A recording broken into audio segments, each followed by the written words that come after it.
Good Saturday morning, everyone, and welcome to the Thomas M. Garrity Athletic Complex in Jersey City, New Jersey, for today's broadcast of Gothic Night Baseball here on the Green and Gold Network.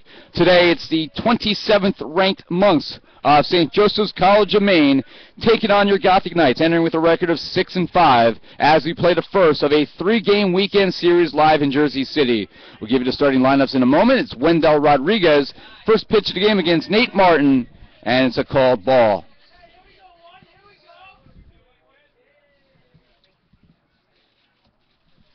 We have a brand new angle today. We're on top of the storage unit behind the third base dugout, the dugout where the Gothic Knights are today, with St. Joe's in the first base dugout. That's a called strike by Rodriguez, so we hope you enjoy the new angle, trying to get a little bit better vantage point.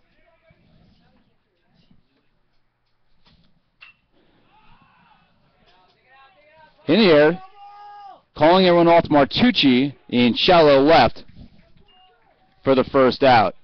Go, boys. So with one away, that will bring up the left fielder, number 6, Sam Butts.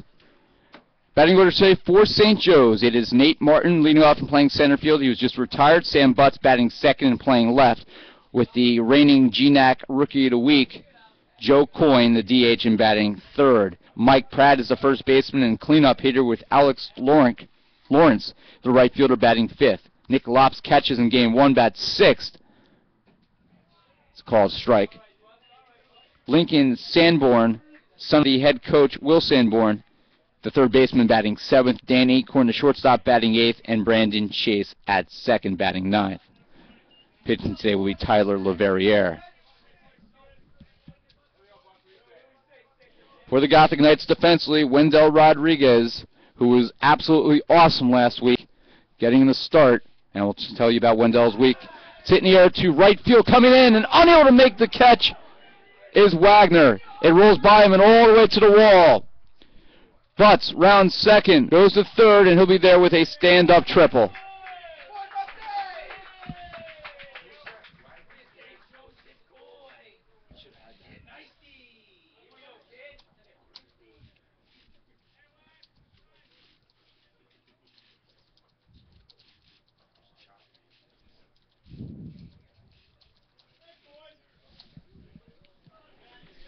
The designated hitter, number 7, Joe Coyne. Defensively for NJCU, Wendell Rodriguez throwing to Mike Cassiano, with Alex Weinstein at first, Juan Cruz at second, Michael Martucci at short, and Brian Bastillo at third. Andrew Rivera's in left, Michael Patterson in center, and Matt Wagner in right. Coming off a 2-double game on Thursday. The first pitch by Rodriguez was a strike. And it's a ball to Coyne, who's hitting a colossal .563 after 10 games.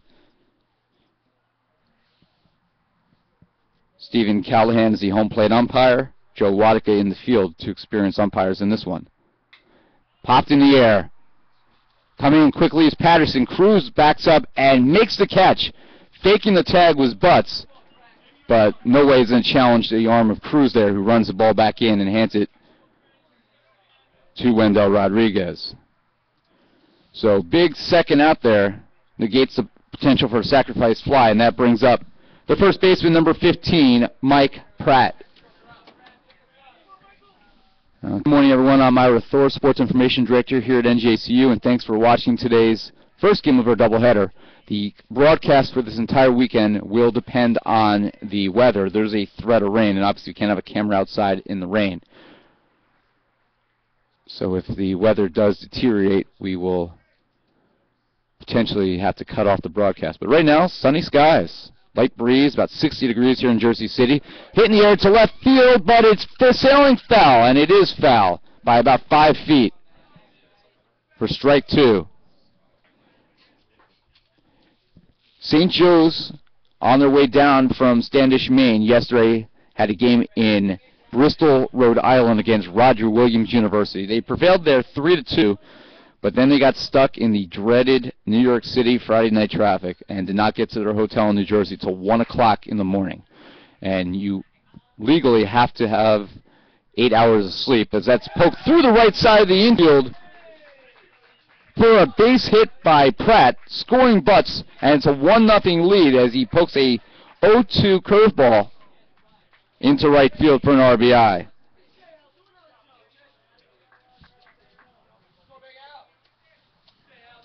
The right fielder, number 33, Alex Lawrence. You have to give a bus driver 8 hours of sleep. So St. Joe's was late in arriving today, and we adjusted the game time to be a 10:15 start. Swinging miss by Lawrence. Castellano looked Pratt back to first. So 1 o'clock. St. Joe's got into their hotel, so they're probably a little tired today themselves.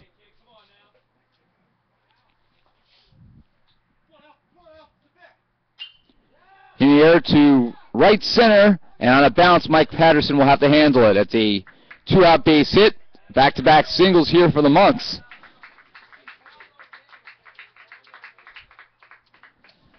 And the 6th batter of the inning will come up. The catcher, number 8, Nick Lops. Lops, a freshman, is splitting time at catcher with Coyne, who's the DH today. Platooning there.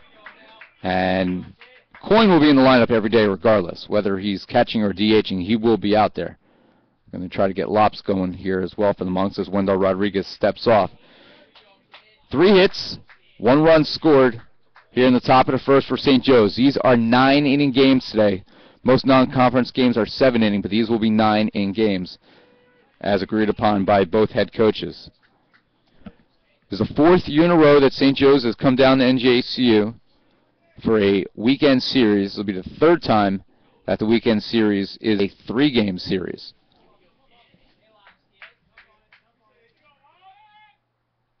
Fouled off.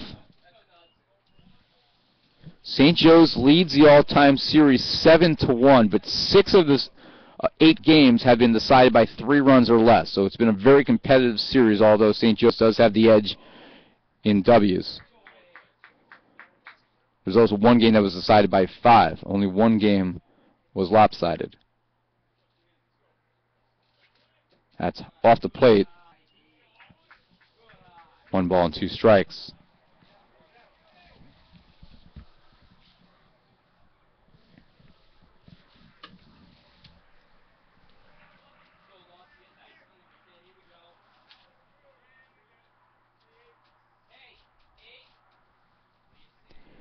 One-two pitch with runners at first and second, and it hit him on the leg.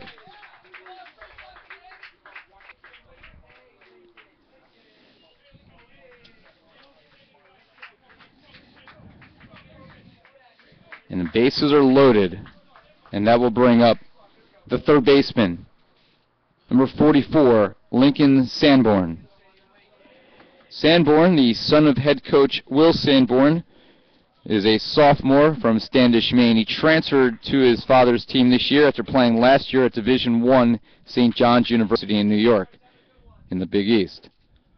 So an experienced player. He started roughly 10 games last year for the Red Storm. So Wendell Rodriguez finding himself in early trouble here. Knights in a 9-inning game today with games to follow both after this and tomorrow morning at 9 a.m. Really need Wendell Rodriguez to throw some innings today. NJCU already down 2 pitchers on the season due to injuries, of course. The 0-2 pitch, and it's wide.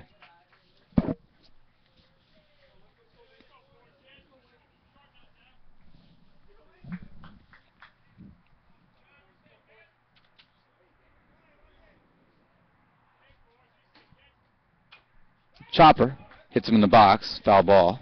Remains 1-2. Margie Alfano from the women's soccer team on camera today.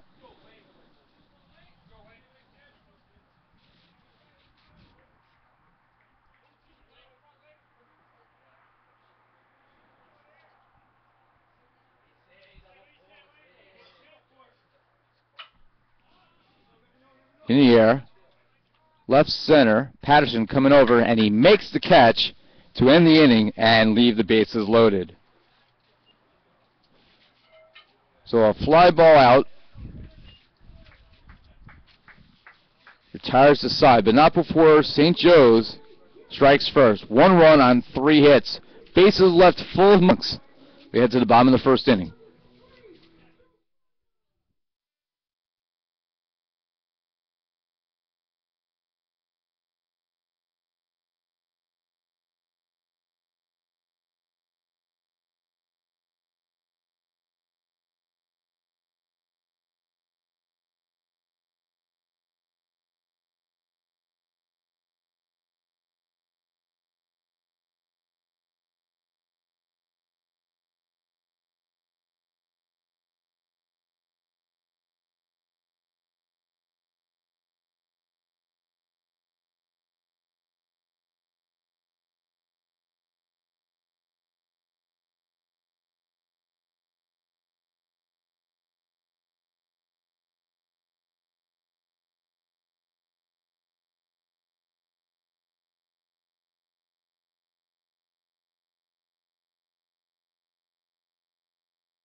Bottom of the first inning here in Jersey City as we take our early morning coffee and bagel orders, and we send Tom Krichkowski across the street to Wonder Bagel. Need my coffee. As today's game was originally a 12 p.m. start, got moved up to 10 to try to beat the rain, which is scheduled to come in later this afternoon. Leading off for the Knights, the center fielder, number 28, Michael Patterson.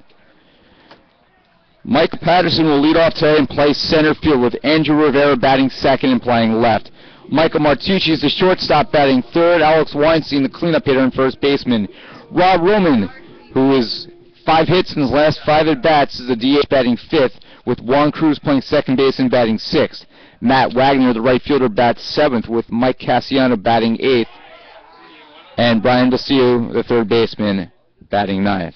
First pitch to Patterson, who's hitting .333 in a year, is a called strike. Junior biology major out of Piscataway, New Jersey, transfer from Montclair State. 1 ball, 1 strike.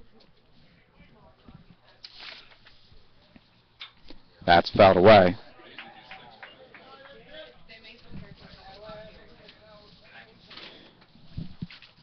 The starting pitcher today, Tyler Devereaux. He's a junior right-hander, 6'4", 205 from Bidford, Maine, as Patterson fouls that away.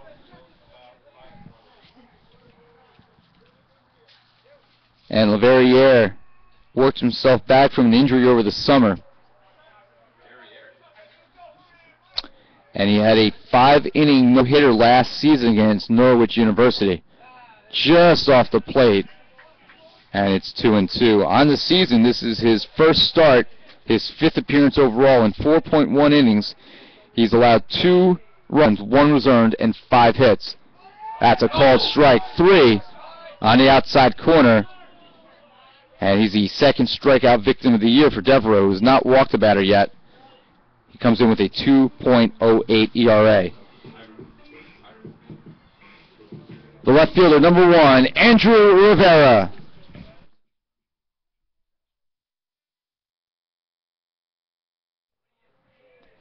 Now Andrew Rivera batting .341.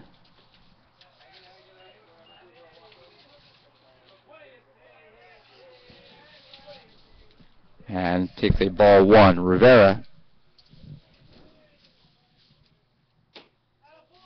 co-captain of this year's team from Edison, New Jersey.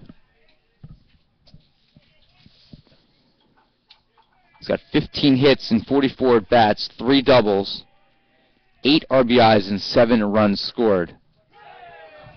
It's called strike. 2 balls and a strike.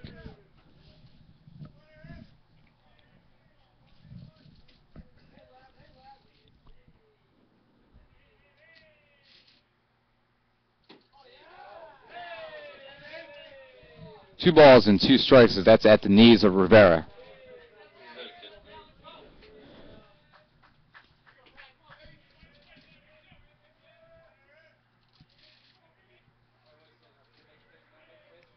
2-2 pitch. Ground ball up the middle.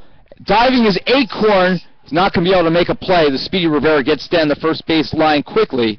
But a nice stop by Acorn. Prevent that from going into the outfield and at least made it closer than it appeared it would be. 16th hit of the season for Andrew Rivera. That brings up the shortstop, number 10, Michael Martucci. Martucci, who was a pitcher last year for St. Peter's College Division I, got hurt. Ground ball on a hop. Throw to third for 1. And Sanborn over to Chase, who completes the double play, 5-4-3. And the inning is over.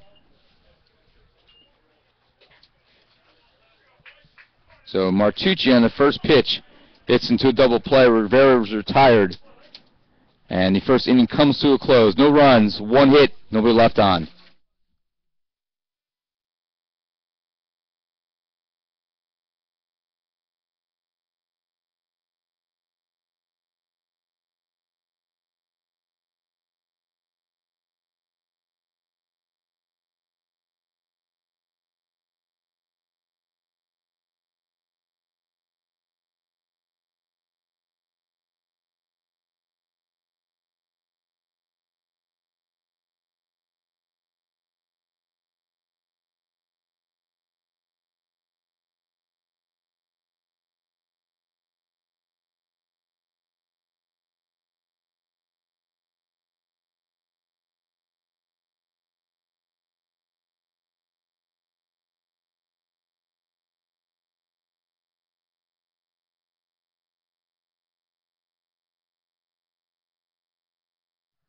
Top of the second inning here in Jersey City. Dan Acorn, the shortstop, will lead off with the Monks leading 1-0. St. Joe's entered today's game ranked 27th in the country in the American Baseball Coaches Association Top 30 poll, first poll of the season. Curveball, nice pitch by Rodriguez. It's a called strike.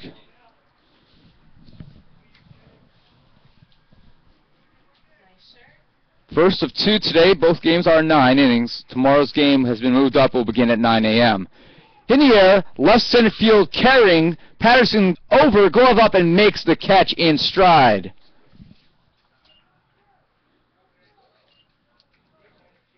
So 1 away, and that will bring up the second baseman, number 11, Brandon Chase. Chase, the number 9 hitter in the lineup. He was part of that 5-4-3 double play to end the inning.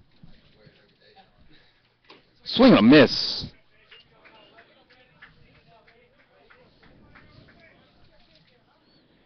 Junior from Naples, Maine, 5'11", 175 pounds is Chase.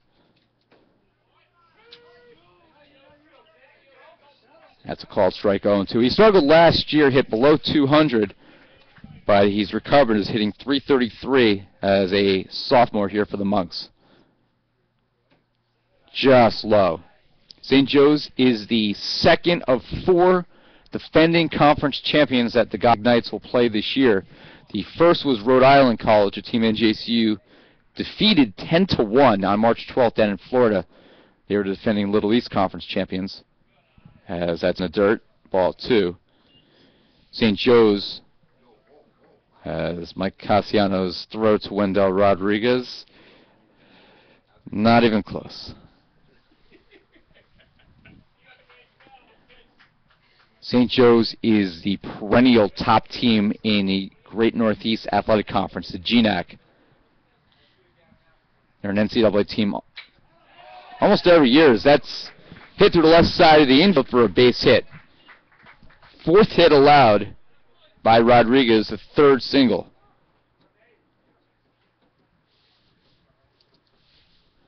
So with 1 away, that brings up the top of the order. The center field, number 1, Nate Martin. Martin popped out to shortstop for the first out of the game.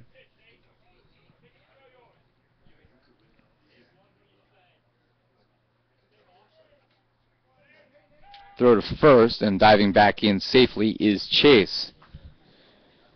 Very busy day of sports all around. I'm happy that I still had 3 of my 4 original Final Four teams alive, at least for now. Dropping a bunt, going foul, actually off his knee, hitting me in the box.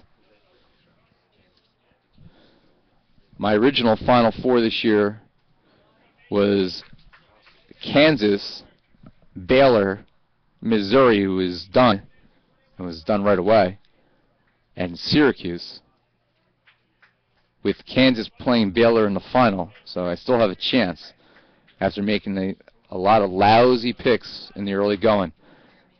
Slapped foul there. The originally looked like he was going to bunt, and then Martin pulled the bat back and fouled that off towards the first base coach. So now no balls and 2 strikes. Actually, Matt Wagner actually had to jog off and pick that ball up as it caromed close to the the first base line. So 1 out here, throw back to first, and chase back in safely yet again.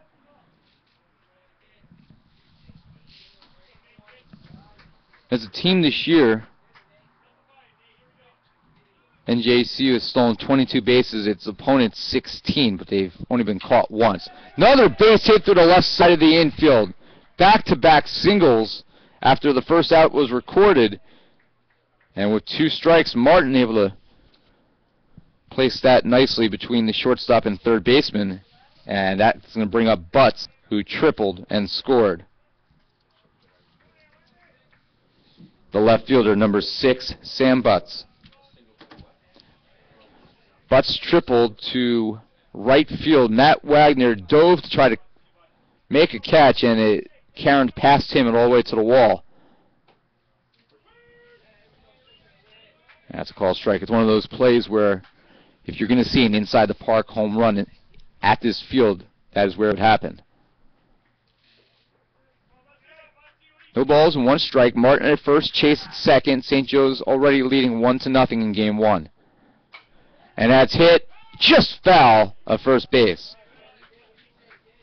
Off the very end of the bat.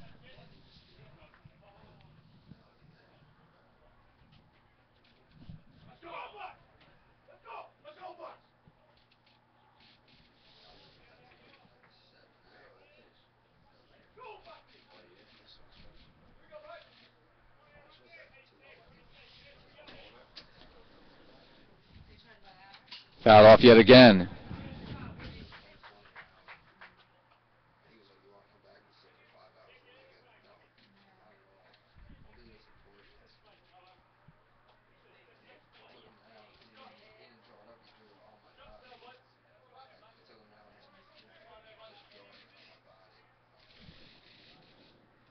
Swing and a miss. First strikeout by Rodriguez. 2 away now for the designated hitter, number 7, Joe Coyne.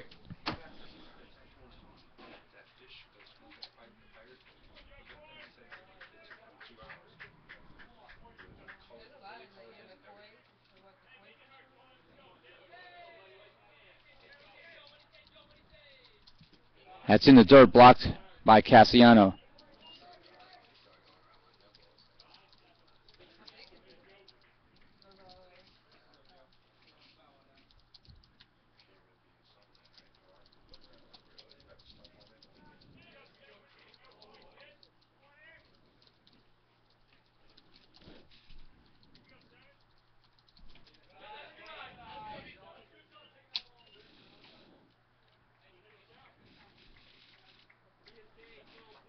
Thank those of you watching today's game here on the Green and Gold Network. It's 1-0 St. Joe's, 2 outs, and their top hitter,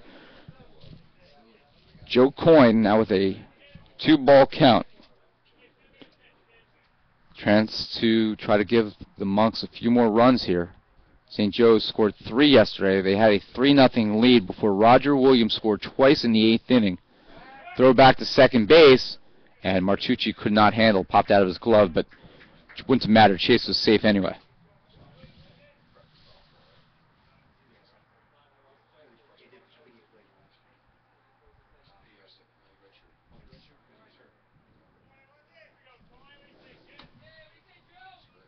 Pitch by Rodriguez. Swing and a miss. In the dirt, the throw to third is not in time.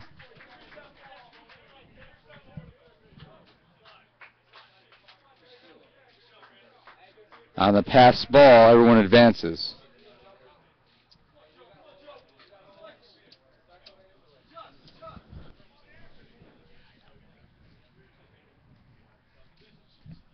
Now with 2 runners in scoring position and 2 outs. 2-1 pitch. Foul back towards us, and Rodriguez is now 1 strike away from getting out of this inning. 5 hits already for St. Joe's, 1 for the Knights. We'll do another 9 after this, weather permitting. Rain's supposed to start around 3 o'clock. Swing and a miss! And Coyne goes down on strikes, and Wendell Rodriguez, with 2 strikeouts this inning, sends down St. Joe's top hitter with 2 runners in scoring position. So in the second inning for St. Joe's, they threaten yet again, but Wendell Rodriguez stands his ground. No runs, 2 hits, 2 left on. We head to the bottom of the second inning.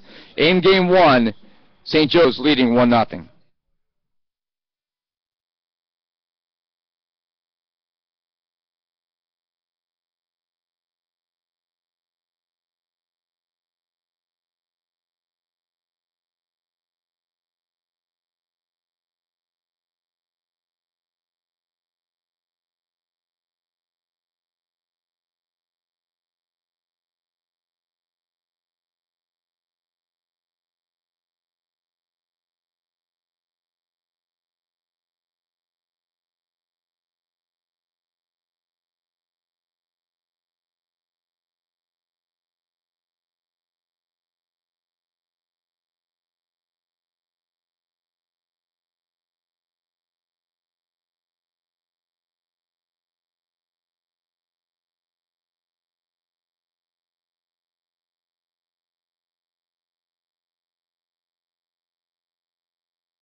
The first baseman, number 24, Alex Weinstein.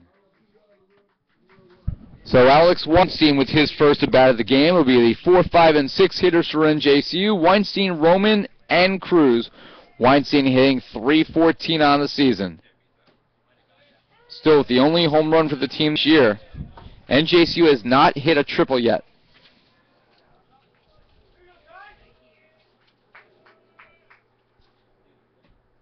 Inside, 1-1.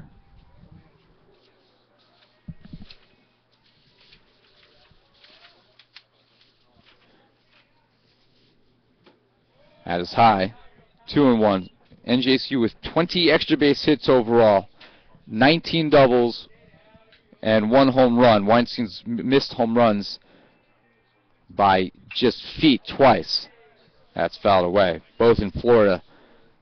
Both in the second game of a doubleheader against Framingham State.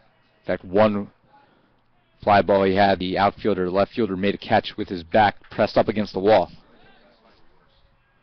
The 2-2 pitch to Weinstein. Chopper towards third. Sanborn, long throw to first, in time to retire the speedy first baseman.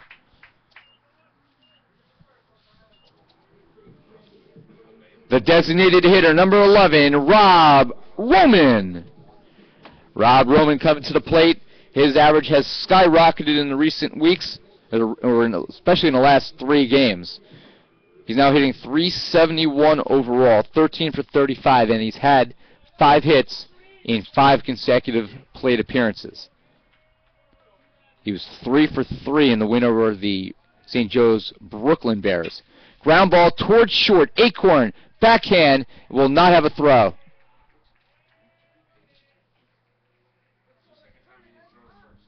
Looked like it was slipped out of his glove a little bit, but he would not have beaten Roman there with Rob sprinting down the line. So an infield hit for Roman. Acorns made a couple of nice plays heading to the ball, but he couldn't make the throw. The second baseman, number 21, Juan Cruz. Cruz hitting .200 on the year, throwback to first. Roman in standing. Smiles at first base coach and assistant coach Matt Soleno.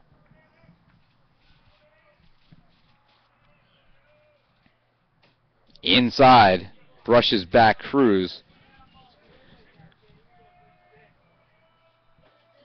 Cruz has 5 hits and 25 at-bats, 5 RBIs and 5 runs scored. Back to first is a little wide of the bag.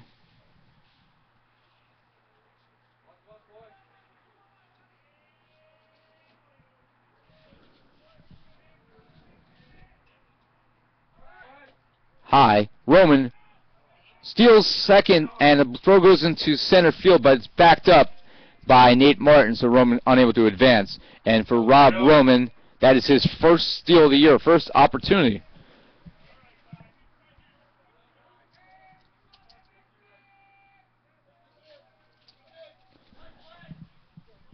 Thanks to our new angle today, you can actually see the stolen base. Margie Alfano manning the camera today.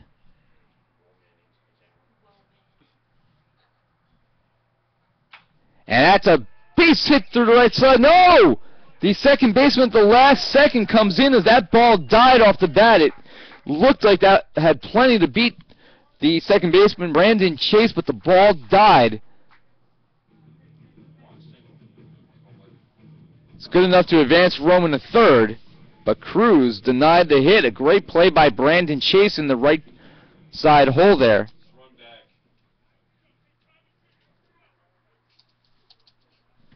And we'll announce Matt Wagner in a moment.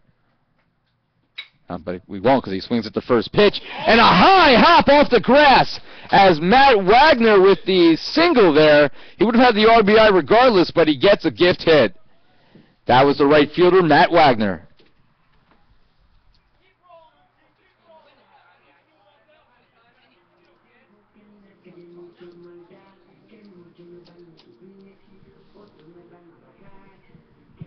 Actually, I stand corrected. There's 2 outs, so it would not have been an RBI. So Matt Wagner taking advantage there of the friendly hop.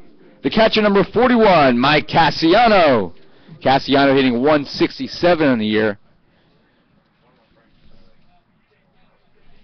The Cruz ground out was the second out of the inning, so had that ball not taken the hop, and it hit Cassiano in the lower back.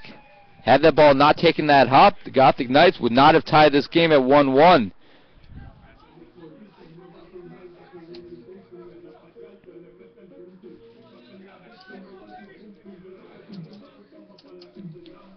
Third baseman, number 19, Brian Bastillo. As he announced Bastillo for the first time today to the home crowd, he's hitting .235 in the year. We are now tied at 1. It's that Wagner single. That's hit off the end of the bat very slowly. The throw to first base is unable to be held by the first baseman. And we're going to have a rundown situation here.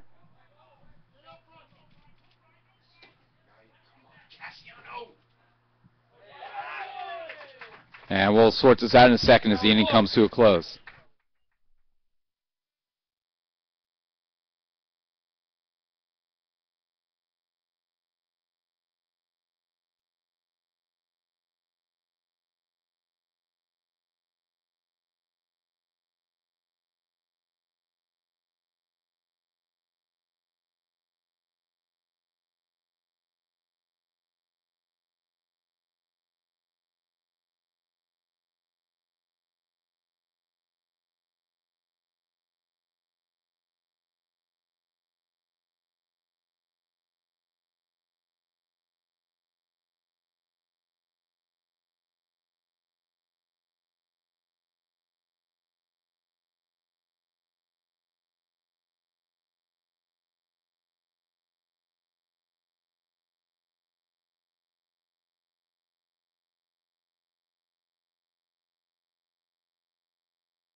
All right, fans, so we sorted out what happened there, as that was a confusing play to end the last inning.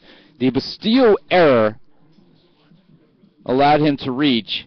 Cassiano did not look where he was going. As he rounded second, he kept going to third, and that forced Matt Wagner into a rundown, as there would have been 2 runners at third base. The first baseman threw back to the pitcher, and LaVerriere and Nick Lops teamed for the rundown to end that inning. So officially we're going to record that a 3-1-2. And the inning comes to a close, and we are tied at 1. First baseman, number 15, Mike Pratt. So Pratt will lead off for St. Joe's here in the 3rd inning. After the Knights do draw even, it's 1-1.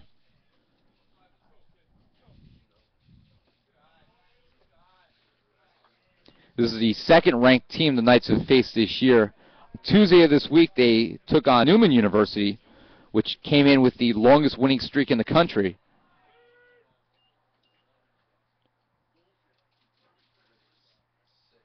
Newman ranked 25th. Led that game 8-0. Swing and a miss, it's 1-2. And NJCU actually had been 1 hit through the first 6 innings of that game, but in the 7th inning scored 8 times on 8 hits to tie the game before Newman scored twice in the 9th to win 10-8. That's in the dirt, ball 2.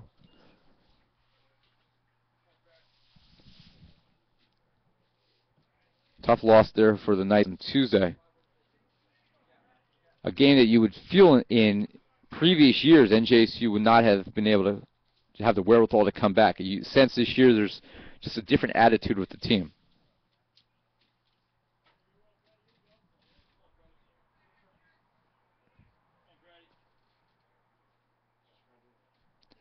Pratt got a timeout from home plate umpire Steve Callahan. Had something in his eye, and pops that foul behind us.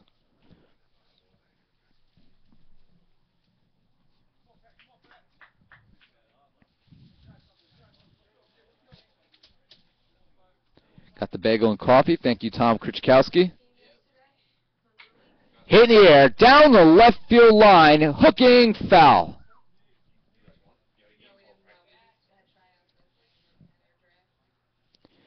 Busy day of athletics here at NJCU. The softball team will head cross county over to Hoboken for a 1 p.m. doubleheader, non-conference against Stevens Institute of Technology.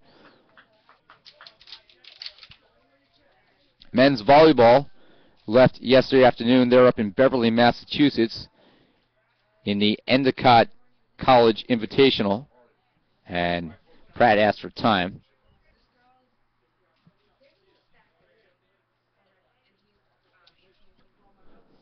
The 2-2 pitch to Pratt. Hit in the air, left field, back goes Rivera, back, and it is bounced off the top of the wall for a double. Had to see if that went over. And it caromed off the yellow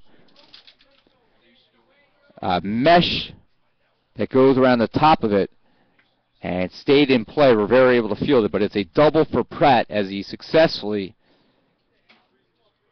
knocks the 2-2 pitch to left field for the second extra base hit of the game.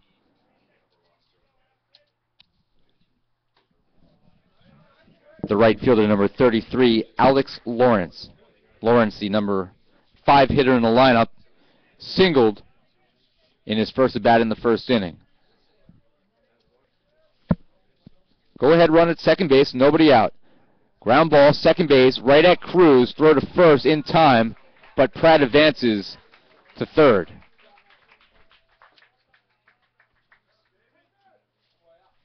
So 1 away, and that will bring up the catcher, number 8, Nick Lops.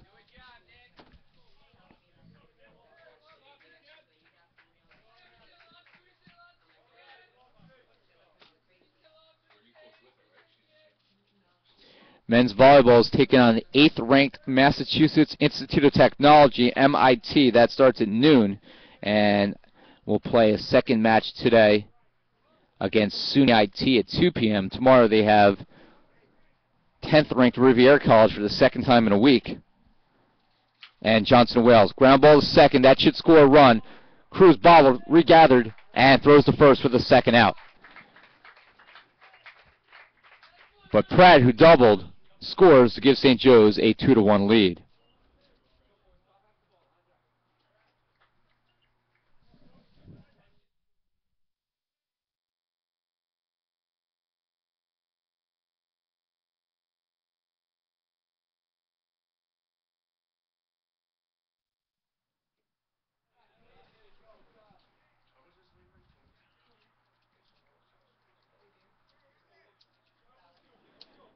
Sanborn now the batter.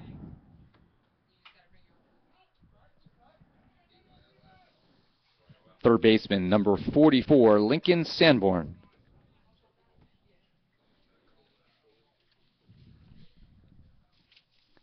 One ball and one strike.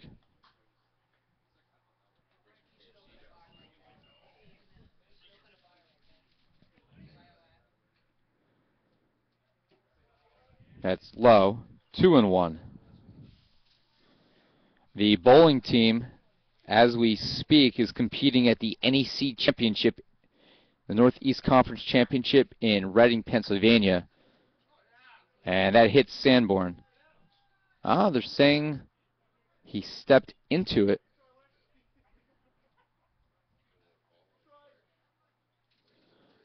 And if that is indeed the call, it would be a strike.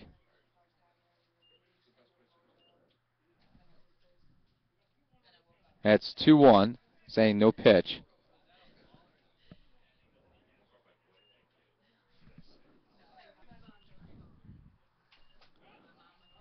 It's now 2-2 as that's fouled away. So 2 balls and 2 strikes.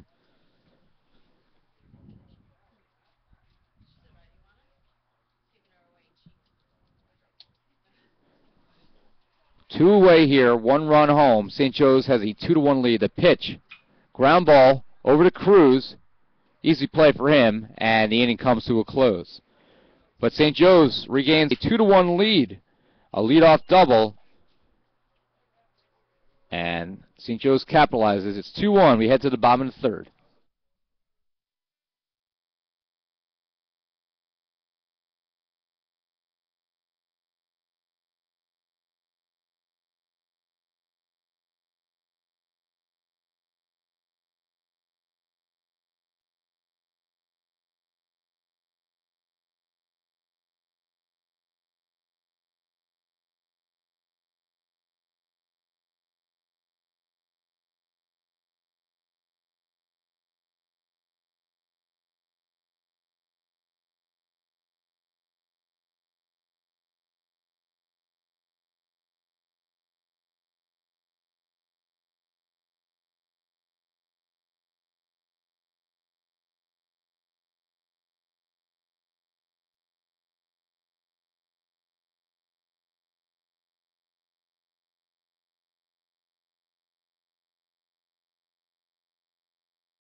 The Gothic Knight bowling team having a rough year for its standards, and they're ranked 12th in the country, so that sounds a little weird to say, but Gothic Knights have been a top 10 team since the beginning of the program.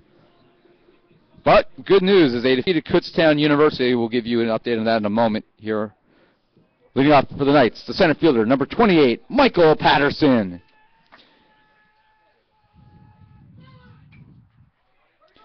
The bunt will roll foul before it's picked up by Sanborn. NJCU against Kutztown University in the first round of the NEC Championship won games 2, 3, 4, and 6. They win 4-2, and they will advance to take on nationally number 1 ranked Fairleigh Dickinson in the second round. That match will begin shortly. Double elimination tournament, that is, the NECs. NJCU has never gotten past the third round in 3 years as a member of the Division I conference. NJCU Division III, the only D3 team in that league. 0-2 count here to Mike Patterson, who struck out looking in the bottom of the first. 0-2 pitch. In the air. Shallow left center. coming in and making the easy catch is Martin.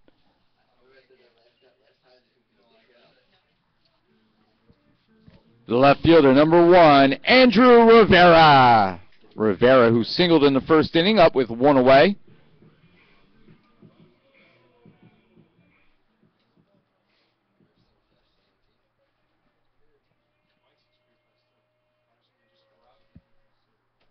That's way outside.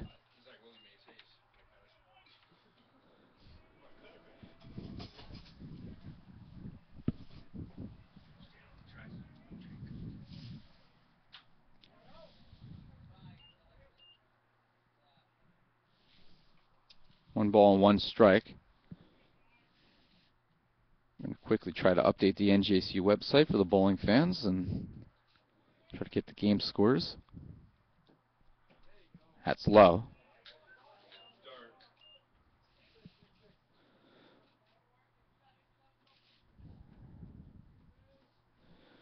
It's one of those days where if you're in the athletic communications business, as that's ball 3, you don't expect to get much sleep. We got 2 baseball games, 2 softball games, 2 volleyball matches, and now with NJCU advancing, at least 3 bowling matches today.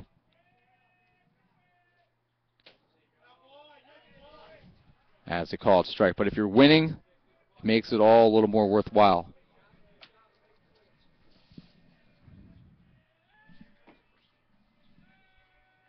At least a little bit more fun. Swing and a miss. Rivera misses at the fastball, down and out. And with 2 away, that will bring up the shortstop, number 10, Michael Martucci. As we were trying to tell you about Martucci's awards at the last inning, but he swung at the first pitch and grounded into a double play. Last week, he had just a tremendous all-around week, hit nearly 500. That's low. He was named the NJAC Rookie Hitter of the Week. It's his first year as an offensive player. He pitched last year for St. Peter's and was injured before transferring to NJCU. Swing and a miss at the shoulder-high fastball, 1-1. And then yesterday, he was also named the New Jersey Collegiate Baseball Association Division II and III Rookie Hitter of the Week. And that is scorched but foul down the left field line.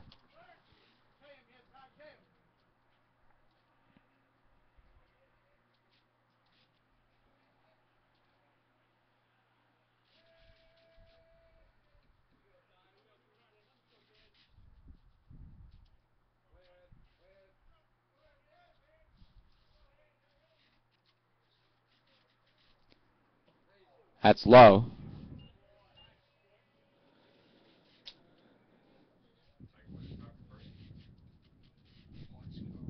Two balls and 2 strikes, 2 outs there, bottom of the 3rd inning. St. Joe's with a narrow 2-1 lead. Popped, straight up. Acorn shields his eyes and makes the catch. And the inning comes to a close. Gothic Knights go in order, 1-2-3 here in the 3rd. They trail by 1 after 3.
Dan Acorn the leadoff here for the Monks in the 4th inning. 2 runs, 6 hits, 1 error for St. Joe's, 1 run, 3 hits, no errors for the Gothic Knights. Dropping down a bunt and flipping it foul was Acorn.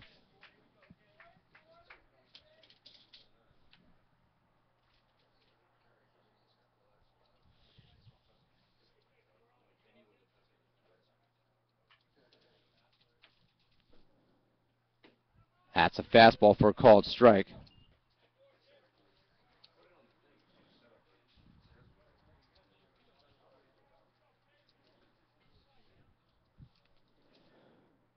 Ground ball, slowly hit. Martucci, high hop.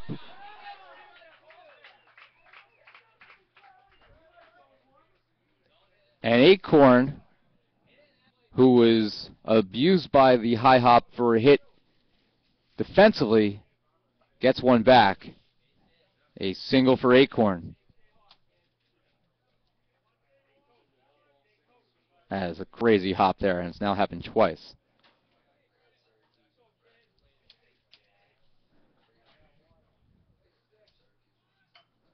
Chase drops down a bunt. Rodriguez flips Cruz, who had the cover, as Weinstein was off the bag, and now one away. Successful advance.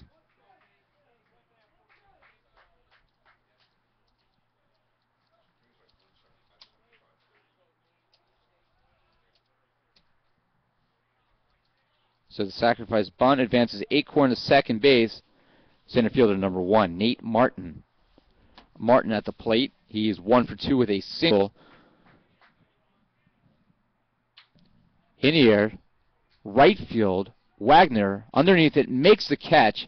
Acorn tags. The throw will not be made as he dives in safely with 2 away.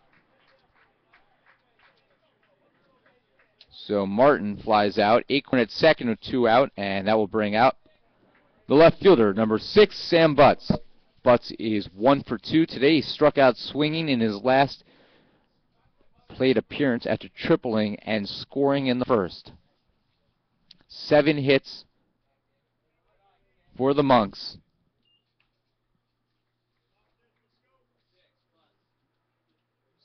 Pratt is the only player with multiple hits so far. 6 of the 9 starters have at least 1 hit. The 1-0 pitch. Chopped foul. 1-1.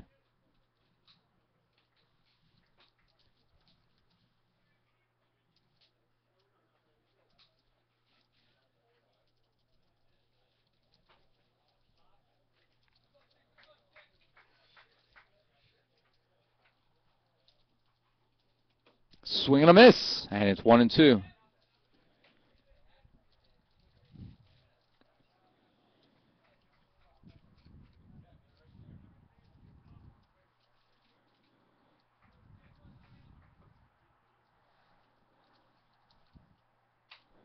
Chopped foul this time towards third base.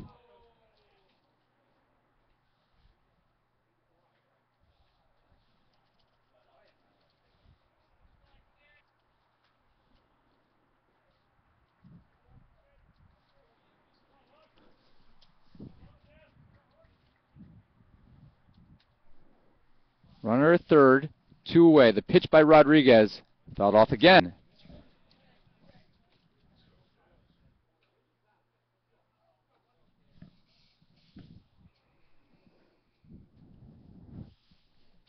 Rodriguez, though, now has thrown 69 pitches here in the 4th. He threw just 94 in a 9-inning complete game win over Sewanee in his last start, which came 1 week ago in Florida. After a time by Butts, the 1-2 pitch.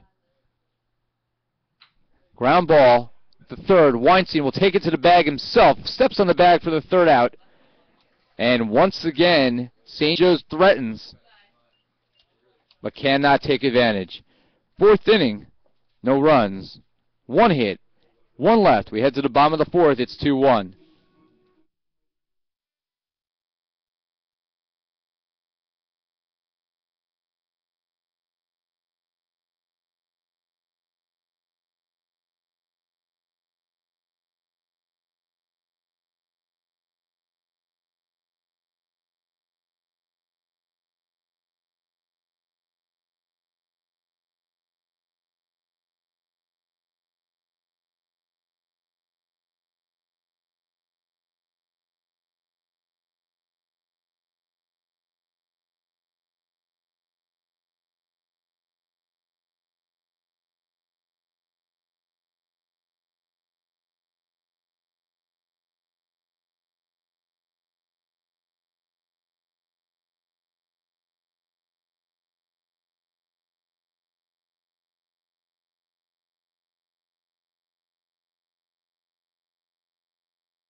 Leading off for the Knights in the bottom of the fourth inning, the first baseman, number 24, Alex Weinstein.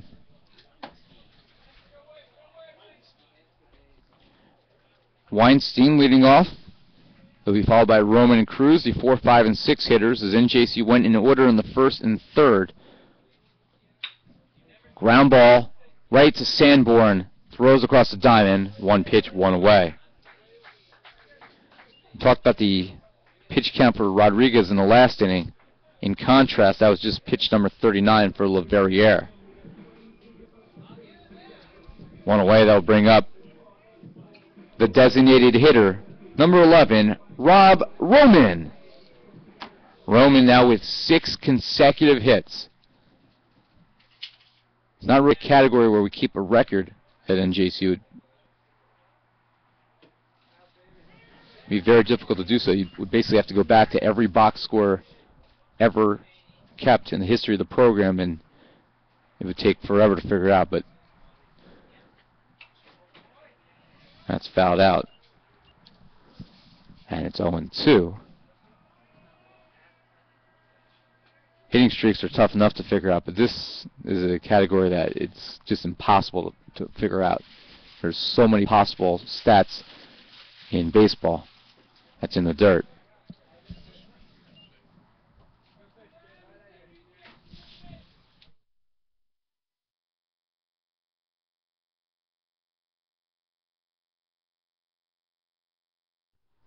That's high. It's 2-2.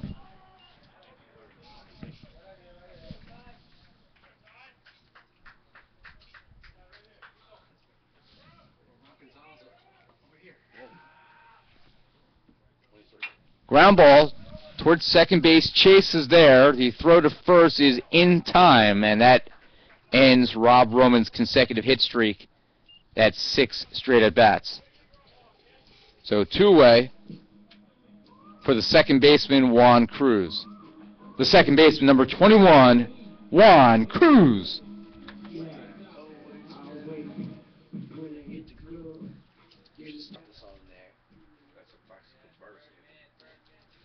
Did you see? You know how like those things are on like Facebook, people take pictures on like bad words to it. There was one of Flaxco, and he goes, "Shit, Timsco, I'm gonna shoot myself again." First pitch to Cruz was a strike. He grounded out to second. In his first at bat, it's now 1-1. Hitting 192 on the season.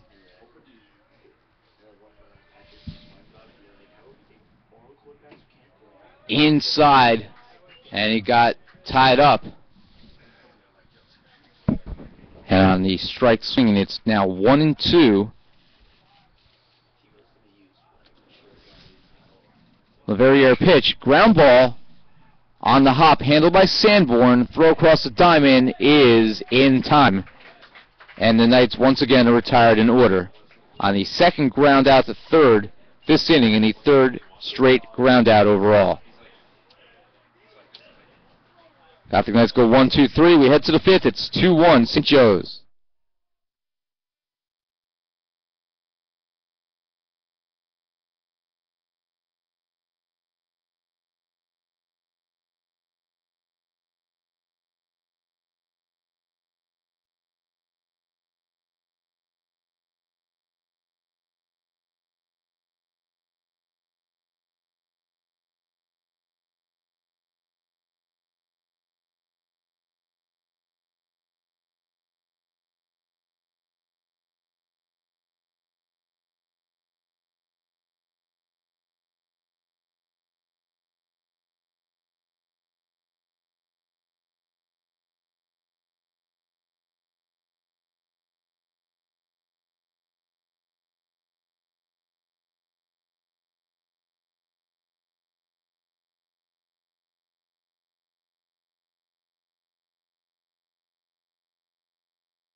We're back here in the 5th inning, and Coyne swinging at the first pitch. It's a ground rule double over the wall. For those who were watching the camera feed and saw Andrew Rivera playing on the other side of the wall, that is not a legal play.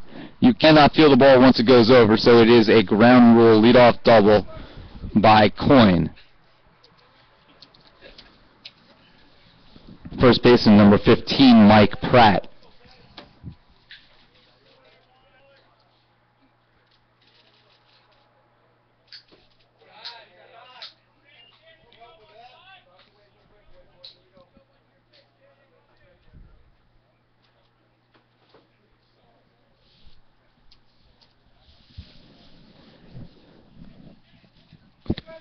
Runner at second base. Once again, St. Joe's threatens with the leadoff runner on. Now 2-ball count to Pratt. Third consecutive inning that the Monks have had a leadoff runner on base.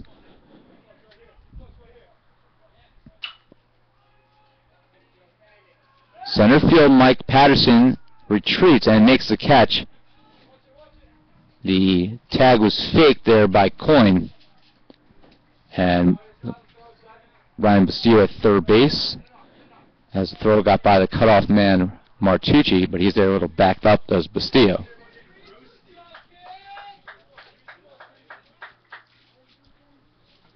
So 1 away, and that brings up right fielder number 33, Alex Lawrence. Lawrence hitting .433 on the season. 1 for 2 today. And first pitch is a called ball. 8 hits for the Monks, 3 for the Knights.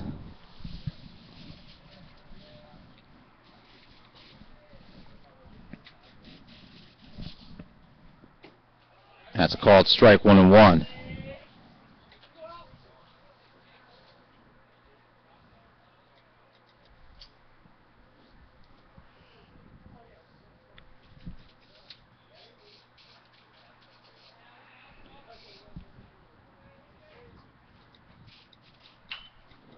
Out off.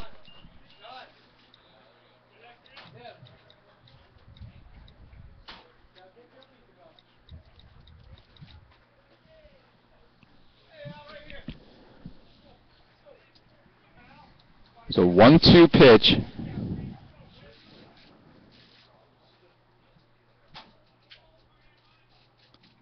That again is fouled away. For those trying to follow the Northeast Conference Bowling Championship, we'll have 4 matches today for those teams that survive. Again, it's a double elimination format.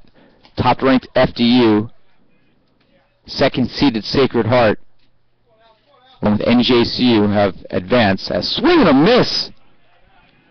Third strikeout and a big one by Rodriguez as Lawrence goes down. Now 2 away with the runner at second base. The catcher, number 8, Nick Lops. Lops is 0 for 1. He grounded out, but that knocked in a run. He was also hit by a pitch. And in a bowl-off, as Delphi has gone down, the third-seeded Panthers lose to St. Francis College. Hit in the air, right field, Wagner going back. It's going to be over his head into the gap, and that's going to score a run. Coyne rounds third. He scores. The throw to second base. But in standing with a 2-out run-producing double was Nick Lops. And it's a 3-1 lead for St. Joseph's.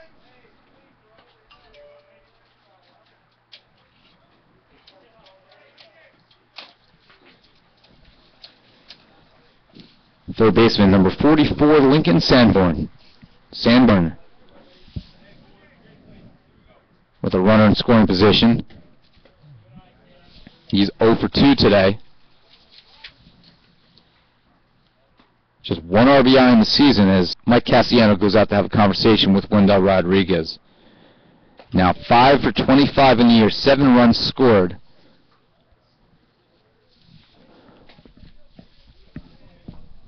The son of the head coach.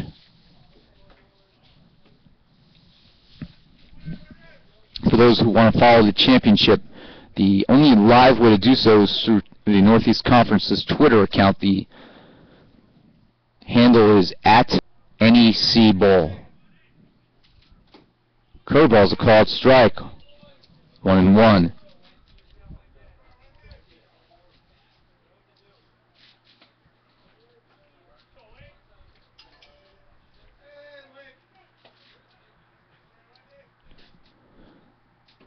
Inside. Wendell Rodriguez against Lincoln Sanborn. St. Joe's has a 3-1 margin in hits right now. It's 9-3, and they also have a 3-1 lead.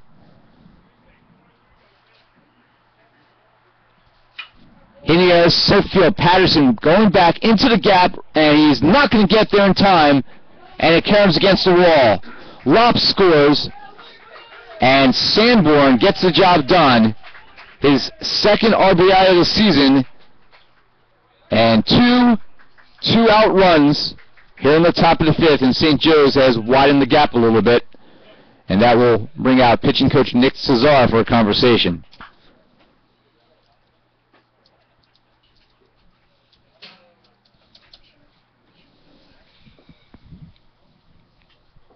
Rodriguez only thrown 84 pitches. 61 of them are for strikes. But now 10 hits. 3 doubles this inning for St. Joe's. And they have 5 extra base hits overall. 4 doubles and 1 triple. The shortstop, number 4, Dan Acorn.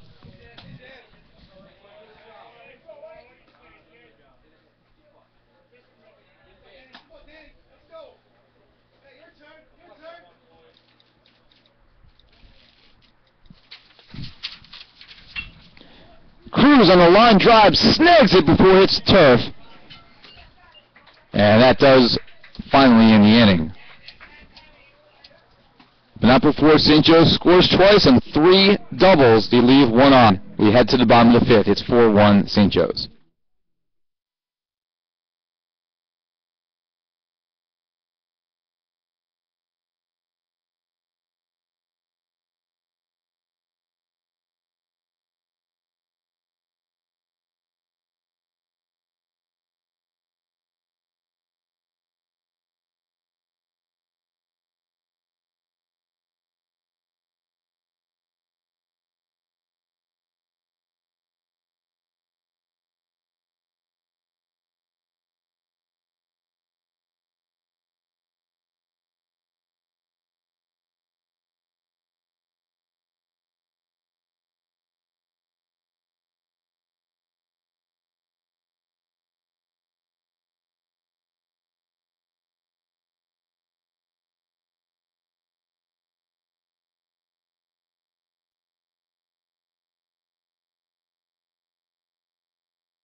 Bottom of the fifth inning, Matt Wagner will try to get the Gothic Knights back in this game. They trail by 3. It's 4-1 here in the bottom of the fifth inning. LaVerriere has been very good. He's allowed just 3 hits and 1 run.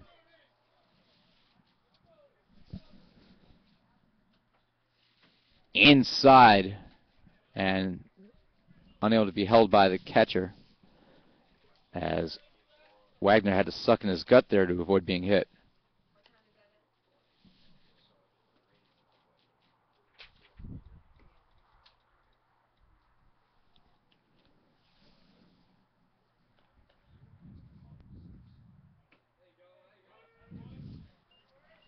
It's called strike.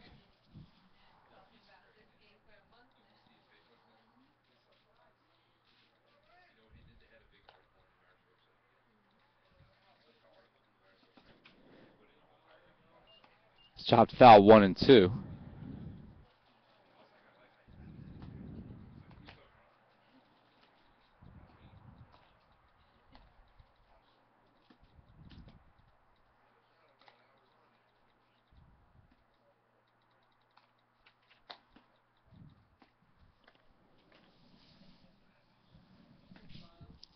Nick Lops, the catcher, out to have a conversation with LaVerriere.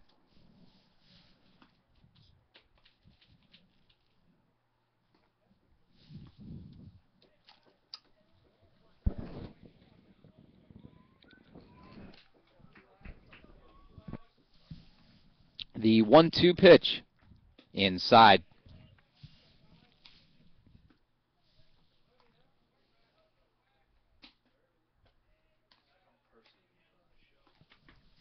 Two-two pitch. That's popped straight up. And it is going to be out of play and off our roof. As you might be able to hear that thud, that was the foul ball hitting the top of the press box.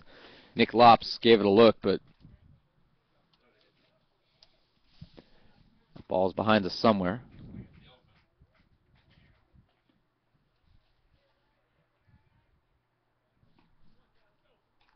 So we'll do it again. It's 4-1 here. Wagner, the leadoff batter in the bottom of the fifth inning. The pitch by LaVerriere fouled right back at me.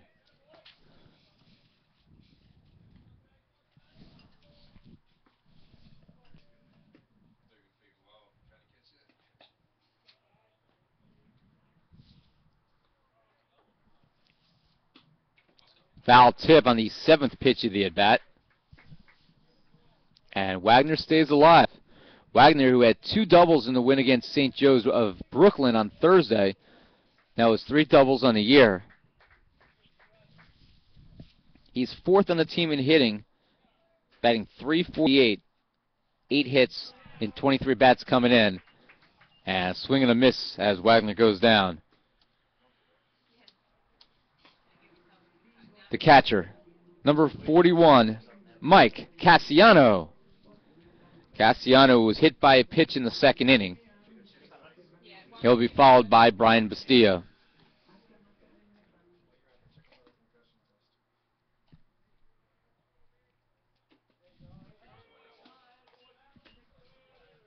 Called strike to Cassiano.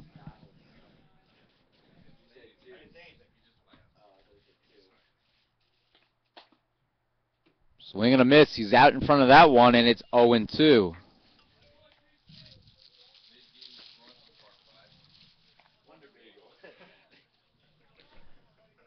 What's the matter, Tom? They didn't have any of the bagels I wanted? What's up with this? Ah, so disappointed. The 0-2 pitch. That's high. I was looking forward to my sun-dried tomato bagel, but the coffee's warm, so thank you for that. It was hot when I got it 5 hours ago. Just decided to drink it now. The 1-2 pitch. What was Cassiano swinging at? Strike 3. Back-to-back strikeouts by LaVerriere. He's now has 4 strikeouts in the game, and that will bring up the third baseman, number 19, Brian Bastillo.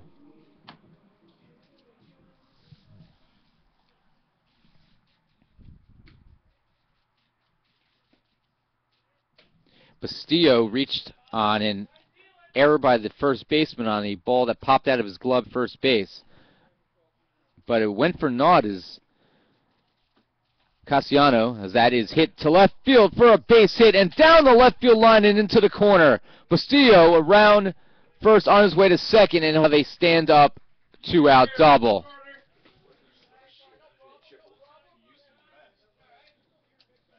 So Mike Patterson now will be the batter, but as we were saying, Cassiano went around second base and was caught in a rundown, and Matt Wagner eventually was forced into a rundown between third and home. And that ended that inning and the threat for the Knights. The center fielder, number 28, Michael Patterson. So with 2 away, Bastillo standing at second base. Second double, second extra base hit of the season for Bastillo.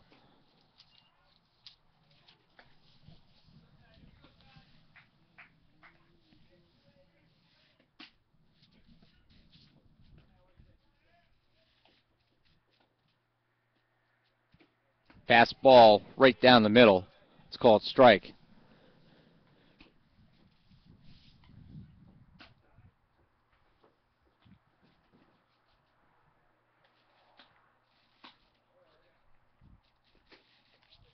That's a called strike. And it's 0-2.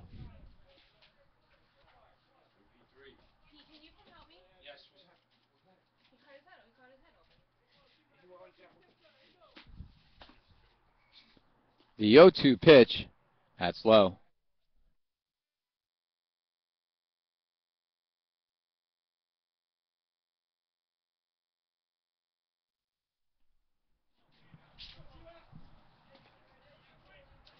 The 1-2 pitch here to Patterson. In the dirt, gloved by Lops, and that prevents Bastillo, who has a bad hamstring and doesn't have the speed that he did a year ago. And he's going to stay at second base after the 2-out double. The 2-2 pitch fouled back towards us.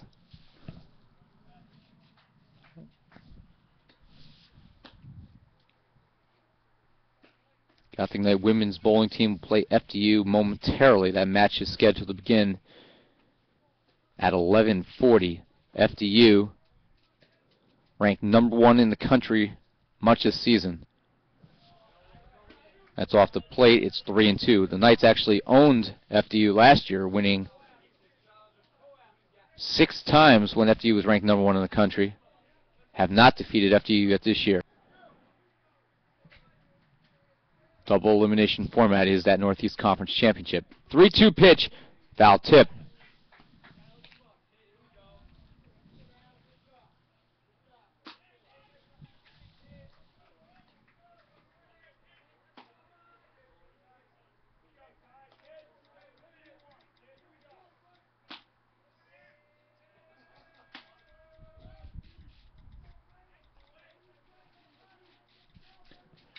Again fouled away by Patterson.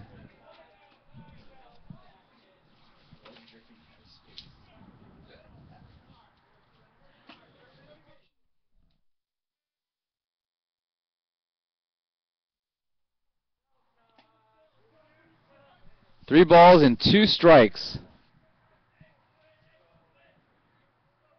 Patterson will do it again, but Leverrier steps off as Brian Bastillo getting his attention at second base. This will be the 9th pitch of the at-bat. Leverrier's pitch count starting to climb just a little bit. 3-2 pitch. And once again, Michael Patterson is caught looking, and the inning comes to a close. Brian Bastillo with the 2-out double, but he's stranded at second base, and the Knights fail to produce a run here. They still trail 4-1. We head to the 6th inning.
Now, we've had some defensive changes, which we'll tell you about. But the first pitch hit in the air to left center field, and it is gone. A home run for the second baseman, Brandon Chase.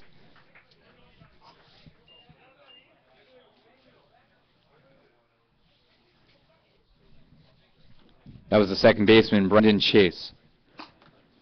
So Matt Wagner's out of the game.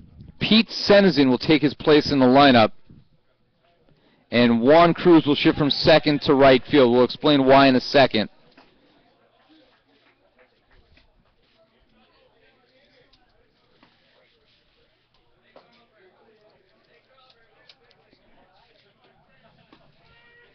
Center fielder number 1, Nate Martin. as we're trying to do a lot here in the press box in a limited amount of time here, try to get the volleyball stats live from that tournament up in Boston, in Beverly, Massachusetts. That's ball 1 to Martin. So home run makes it 5-1. First run of the year. Ground ball. Actually, it was a line drive. Mistaken there. And Martucci able to snag that for the first out of this inning. Multitasking not always a successful venture. I'll bring up the left fielder, Butts. Shows bunt, drops in front of the plate. It's staying fair. Cassiano will have to hurry in time to retire Butts. Cassiano hesitated a moment, wanted to see if that would trickle foul, and then he realized that ball was dying and did the right thing. The designated hitter, number 7, Joe Coyle. So Coyle, who is 1 for 3, comes to the plate hitting .543. Matt Wagner out of the game, as that is scorched foul. 2 feet wide of third base. Wagner, after striking out, was unhappy and hit actually his bat off his helmet. The problem with that is by doing so, he cut himself, and they were unable to close the cut.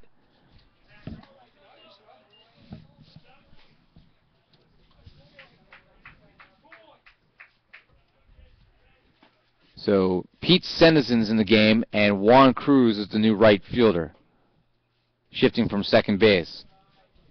That's in the dirt.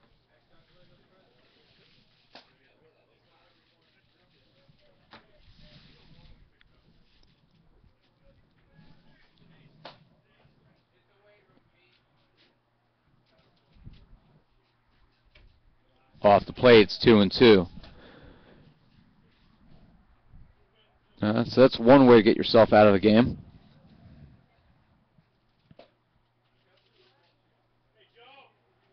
Two-two pitch. That's fouled off. Now playing second base for the Knights, number 15, Pete Sendezen. Moving from second to right field is Juan Cruz. The 2-2 pitch by Rodriguez to Coyne. Hit in the air. Center field. Patterson this time will have a play on it. Makes the catch, and the inning comes to a close, but not before a leadoff home run by Brandon Chase extends the deficit to 4. It's 5-1 as we head to the bottom of the 6th.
Leading off for the Knights, the left fielder, number 1, Andrew Rivera. So Rivera will lead it off. Knights trailing 5-1 here in the bottom of the 6th. 5 runs, 11 hits, 1 error for St. Joe's. 1-4-0 for the Gothic Knights.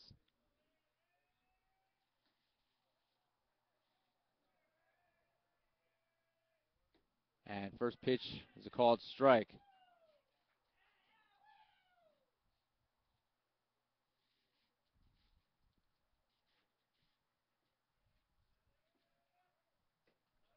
Rivera swings and misses. It's a second offering from LeVerrier.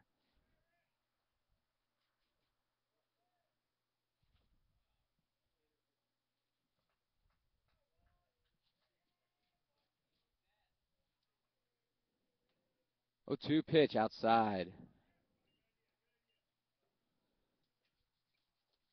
1 ball and 2 strikes. LeVerrier now 73 pitches thrown. Moving at a nice pace here in game 1. Strike 3 looking yet again. Catching the corner.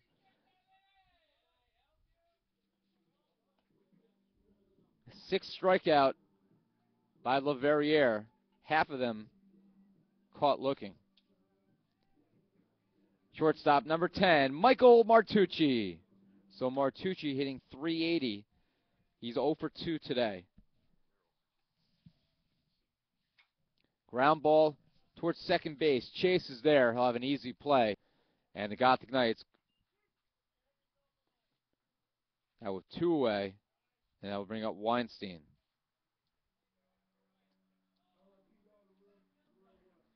First baseman number 24, Alex Weinstein.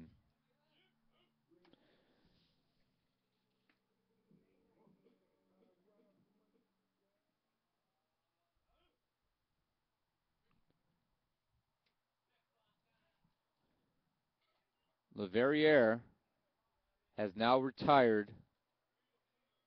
Do the math here. That's a check swing. Did he go around? Joe Wadicka says no. LeVerrier has now retired 12 of the last 13 Gothic Knight batters. 2 balls, no strikes. Weinstein, the batter, swings and misses at the shoulder-high fastball, and it's 2-1.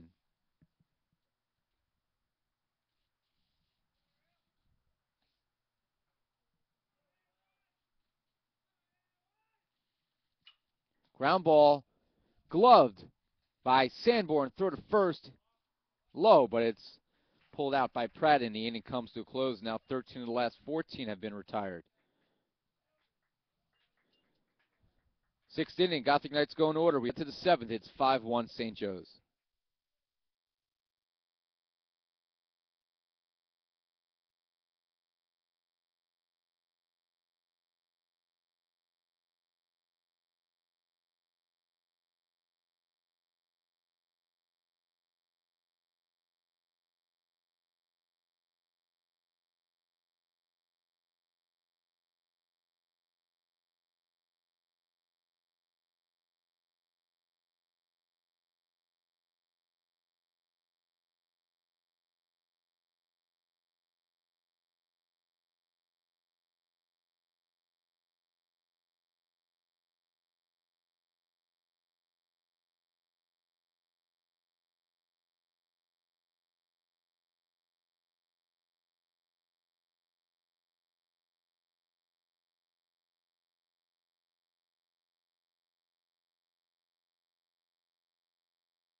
The first baseman, Mike Pratt, will lead us off here. First baseman number 15, Mike Pratt, hitting .350 on the season, 2 for 3 today. A double, single, a run scored, and an RBI.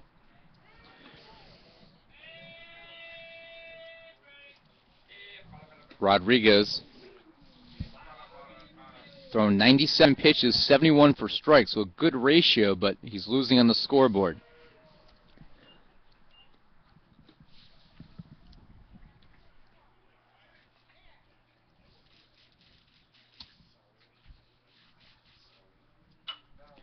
In the air, right field, Cruz coming in quickly, slides, and he makes the catch. Wadicka there to make that call. Got out there pretty quickly for a veteran ump.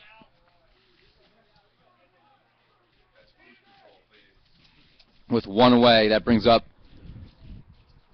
the right fielder, number 33, Alex Lawrence.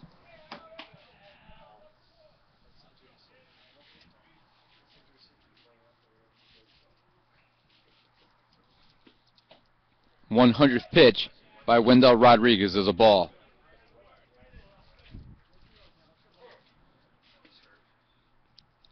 73% of Rodriguez's pitches have been for strikes, as is that. 1 ball, 1 strike.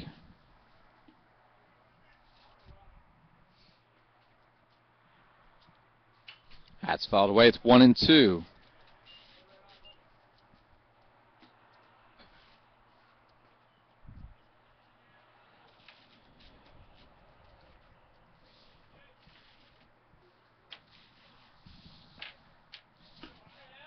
FDU won Game 1 against NJCU, 191-173. That's fouled away. Got it.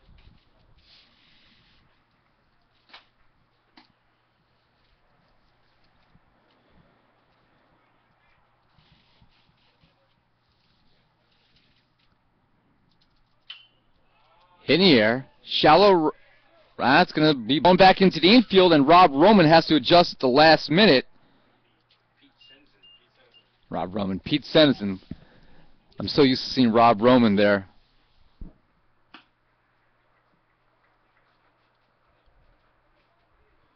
Roman the DH today.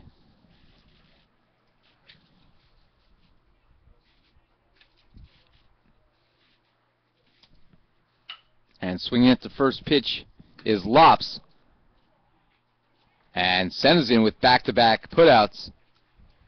And the inning comes to a close. We head to the bottom of the 7th inning. 7th inning stretch time here in Jersey City.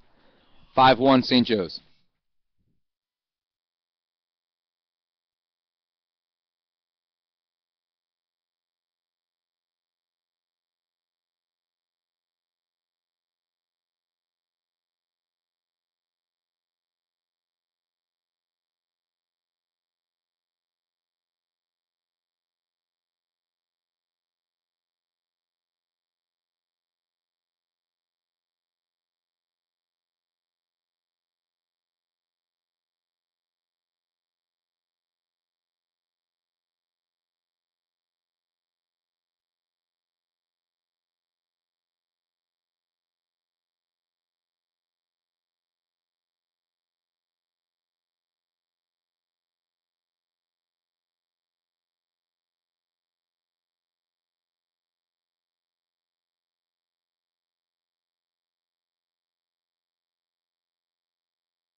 Rob Roman, the leadoff batter here, bottom of the 7th inning, and he'll face a new pitcher, number 34, left-hander Sam Murray. And it's 2-0. Murray, senior, 6'2", 175-pounder from Walpole, Massachusetts.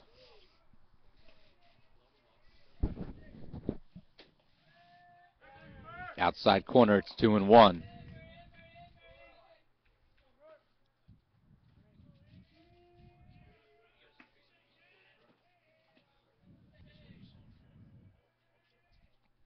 That's high, it's 3-1.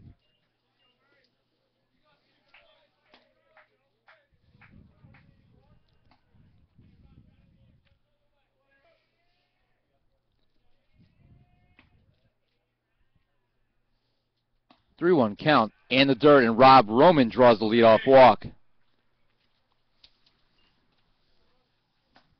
That will bring up the right fielder, number 21, Juan Cruz.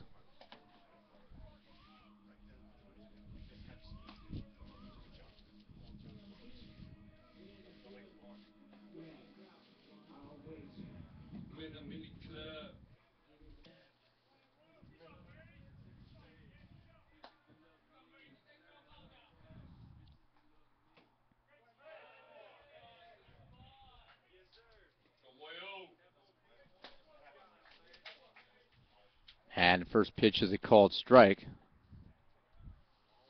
Roman with the lead at first. Ground ball. Acorn dives, but it's underneath him. Roman will have to stop at second. No, he's getting the green light to go to third, and Rob Roman never stopped running. And Juan Cruz's first hit of the day is a productive one, as now with nobody out, the Gothic Knights have runners on the corners.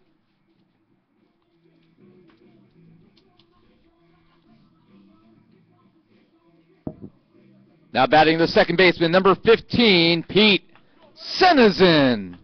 And that will call their pitching coach, number 39, Steve Merrill, out of the dugout to have a conversation. Murray on the year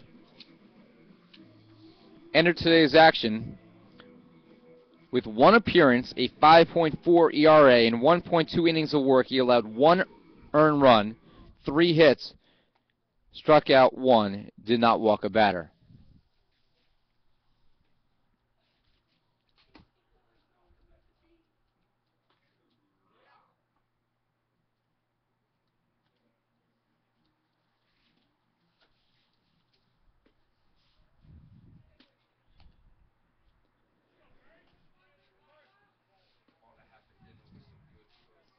So Senizin tried to draw the Knights a little closer. They trail 5-1 as Murray steps off.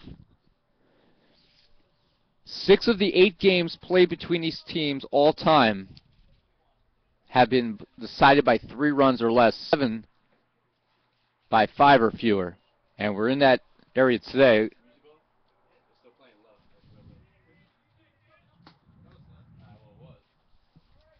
1 ball, no strike. Senizin, who came in for Matt Wagner, who, as that ball is thrown back the first and cruise in safely. Matt Wagner had to come out after cutting his head open.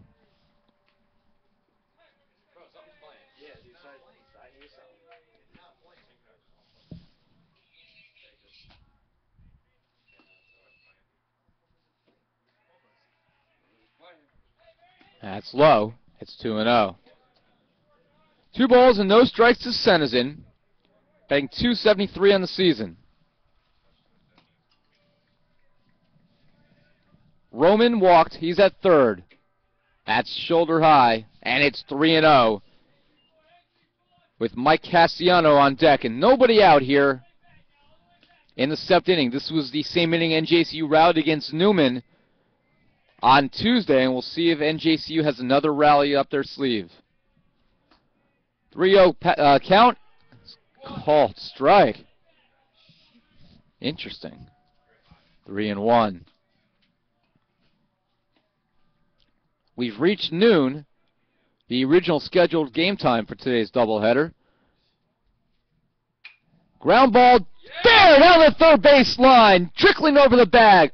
Roman scores. The left fielder Butts got to that ball very quickly, so Cruz will have to stay at second base. But it's an RBI single by Pete Senizin, and the Gothic Knights have cut the lead to 5-2, still with nobody out.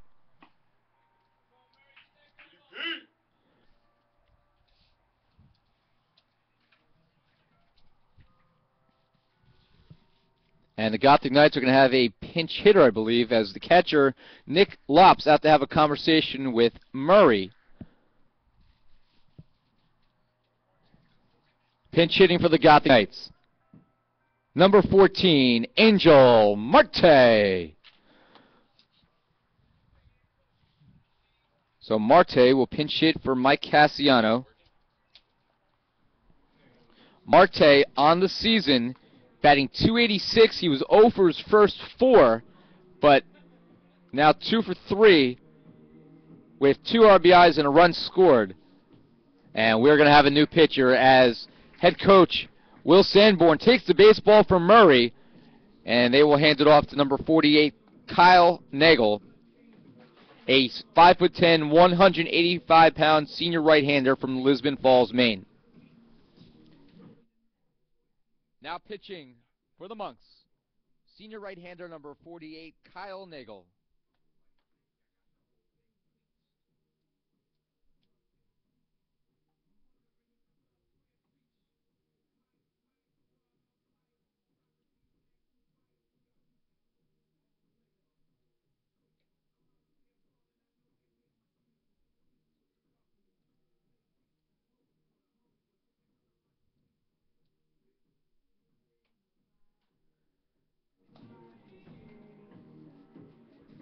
So as Nagel completes his warm-up tosses, we'll take a quick break. I'll tell you a little bit more about this pitcher.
So back here, and Marte will be the first batter faced by Nagel, who comes in with a perfect ERA in 4 appearances.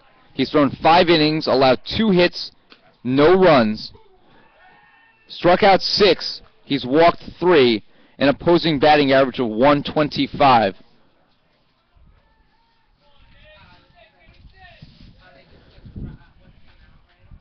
Senders in at first, Cruz at second. It's a 5-2 ball game. Nagel deals, swing and a miss at the fastball. Marte just missed.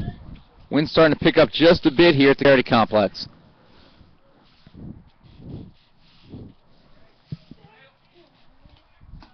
No balls, 1 strike.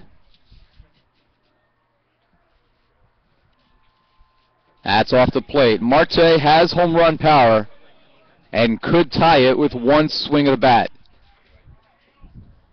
We've already seen 1 ball hit over the left center field wall today. Home run by Brandon Chase on the first pitch in the 6th inning. 1-1 pitch. Ground ball towards second base. Chase for 1 on to first. Not in time as Marte beat the throw. Joe Wadika calls Marte safe. Tie goes to the runner. So he reaches on a fielder's choice. Henderson out 4-6. Cruz advances to third with 1 out. Pinch runner is number 31, Ryan Winters. So Ryan Winters, who will come in the game and catch for Cassiano.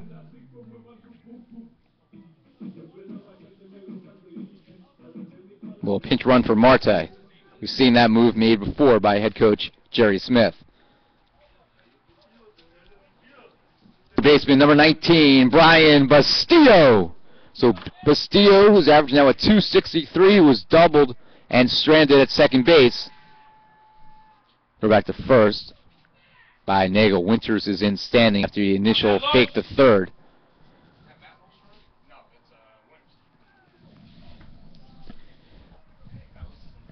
Winters at first, the pinch runner. Cruz at third. Castillo double, as we said, and was left standing at second base. There's one away here in the bottom of the seventh. That's low.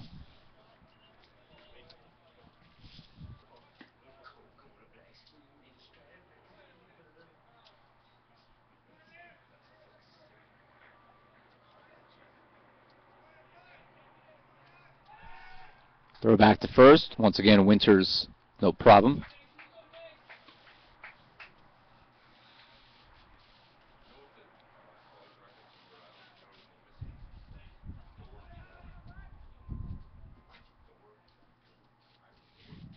One ball, no strikes. Pitch out. And no one's going anywhere. So it's 2-0. If Castillo gets on, it'll bring us back to the top of the lineup. Patterson on deck.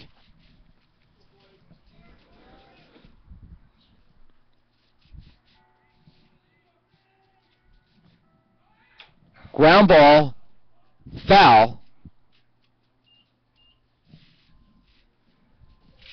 Winters was going there, and it's 2-1.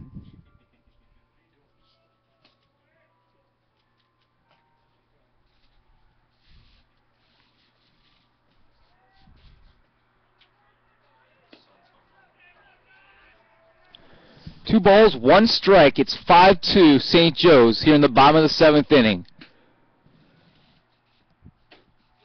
On the outside corner with the fastball, it's even 2-2.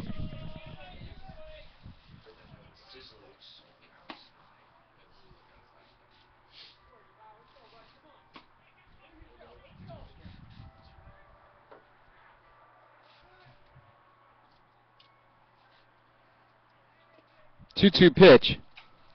Chopped foul at the end of the bat. This time to the right side.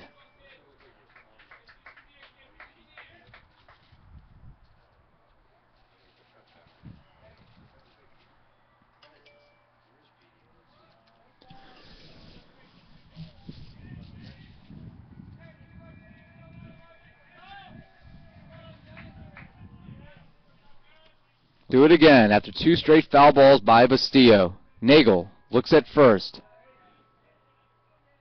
2-2 pitch. And again is fouled. Matt Soleno had a duck in the first base coach's box.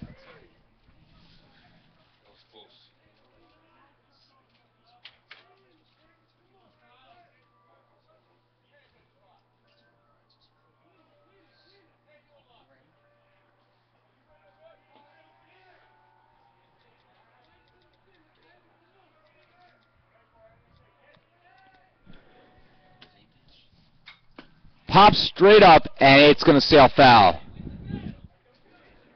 Four straight foul balls by Brian Bastillo, staying alive.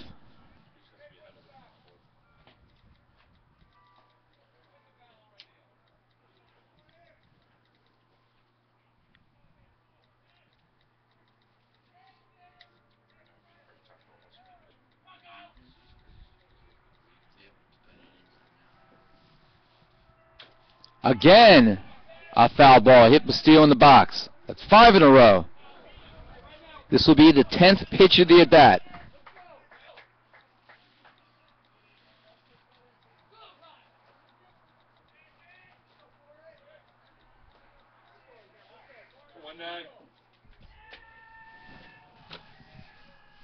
We do it again. Nagel. Ground ball. 8 corners there. The throw to second for one. On to first is in time for the double play. And the inning comes to a close, and the Knights fail to threaten any further. A 6-4-3 GDP. They tried to turn one earlier. Marte beat it out. Bastillo with not as much speed. And Ryan Winters looks like he's hurt at second base as Anne-Marie Stobling got the Knight trainer out with Jerry Smith. As Winters tried to break up the double play at second base, and it looked like he might have hurt his left calf, maybe his left ankle. We'll find out what the situation is. If Winters is out, Travis Haber is going to have to catch. We head to the 8th inning. It's 5-2.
So, as you can see, Winters limping off with the help of Jerry Smith and Anne-Marie Stobling.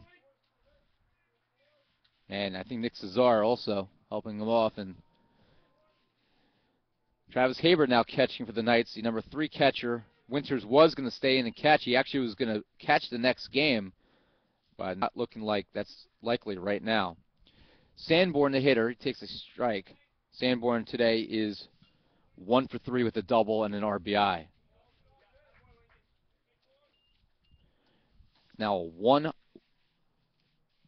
count, 107 pitches by Rodriguez. A 3-run game, Knights with 6 outs to work with. They got to keep St. Joe's off the board. It's now 1-2.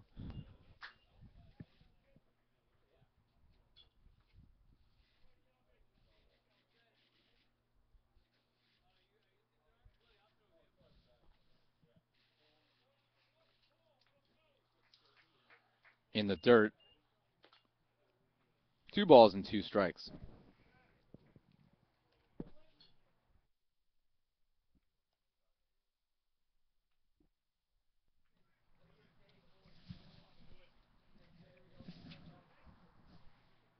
That's outside.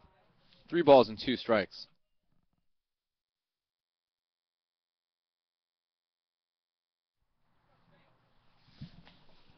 Be a 3-2 count here by Rodriguez against Sanborn, the leadoff batter who calls time.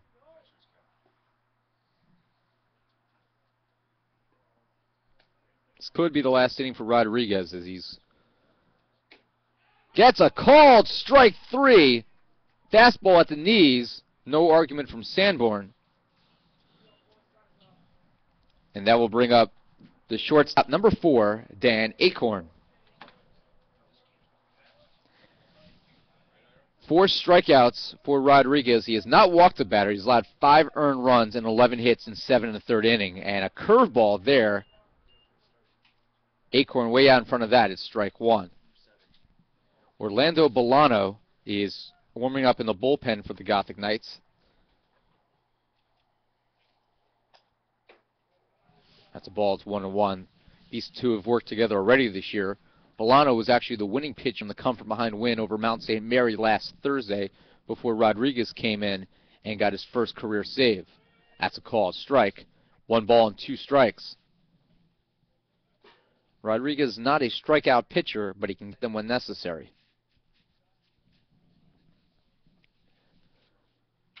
In the air. Right center field, that's going to fall for a base hit.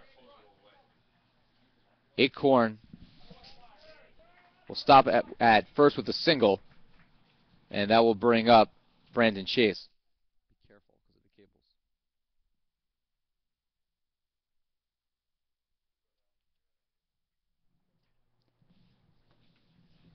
Second baseman, number 11, Brandon Chase. Chase homered to lead off the 6th inning in his last plate appearance. He is 2 for 3 today. That was his first home run of the year. That's popped straight up.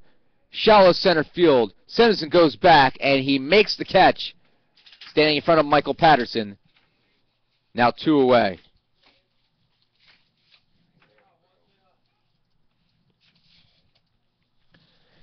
The center fielder, number 1, Nate Martin.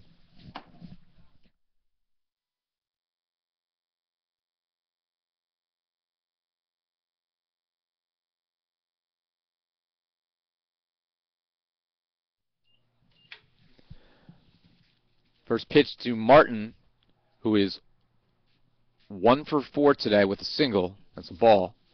Martin now hitting .320 on the year. Go back to first, and diving in safely is Acorn. Acorn's gotten dirty a lot today. He's made a couple diving stops at shortstop, but unable to throw out runners. Swing and a miss.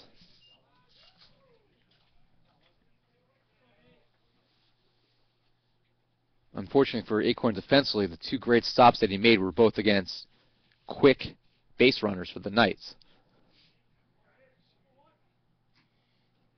Ground ball took a high hop over the head of Bastillo. That's going to be a base hit. Bastillo had a play on that, but you could see how that ball just took off after it hit the grass, caromed into shallow left field. So second hit of the inning. Acorn now at second base. That will bring up the left fielder, number 6, Sam Butts. Butts trying to add to this lead. It is a 5-2 game as the Monks bat in the top of the 8th inning in game number 1. We'll play 9 more after this. That's outside.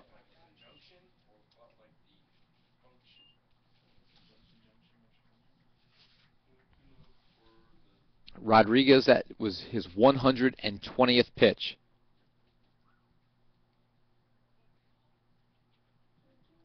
Throw back to first. It's close, but he's back in safely.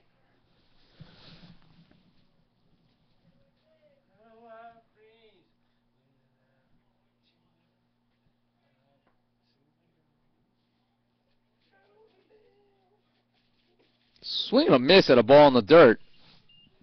1 ball, 1 strike.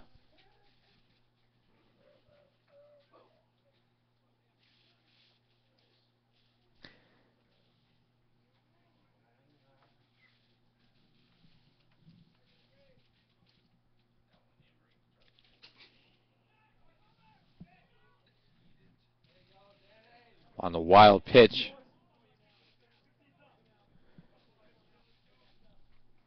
Everyone advances. So it's a 2-1 count. The Gothic Knight women's bowling team has a 2-1 lead over number 1 ranked FDU halfway through that match in Reading, Pennsylvania, in the second round of the NEC Championship. Shallow left field. Rivera underneath, calls off Patterson, makes the catch, and that ends the inning and ends the threat as the Monks leave 2 on. They've stranded 9 in this game. No runs, 2 hits, 2 left. We head to the bottom of the 8th.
Leading off for the Knights in the bottom of the 8th inning, the center fielder, number 28, Michael Patterson.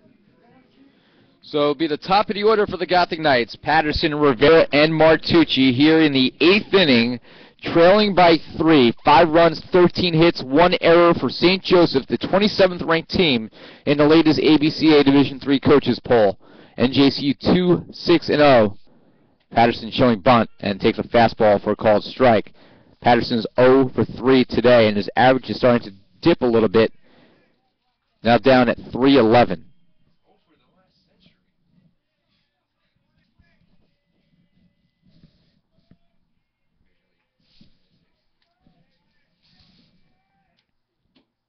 Off the plate with the curve.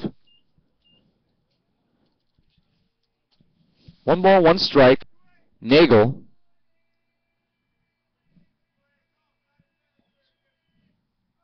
On the mound, he came in relief in the last inning. That's fouled down the line. It's looks like it's in fair territory, and making the catch is the right fielder, Lawrence, as that ball was blown back into fair territory.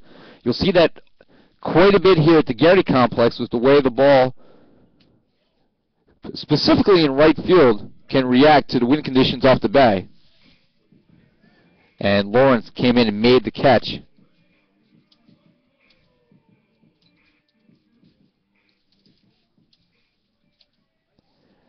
Left fielder, number 1, Andrew Rivera.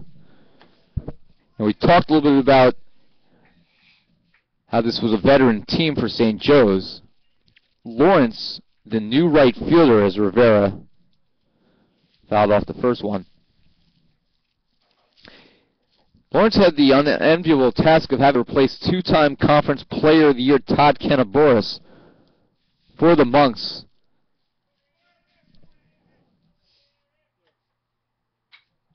In the air, left field, it's looked like it was going to carry a little bit. You saw the initial reaction from the left fielder, Sam Butts, but he's able to make the catch 2 away. And we mentioned Canaboris. He is now playing in the Frontier League of Independent Baseball after a successful college career. The shortstop, number 10, Michael Martucci. So Martucci, 0 for 3, 3 groundouts, including 1 double play.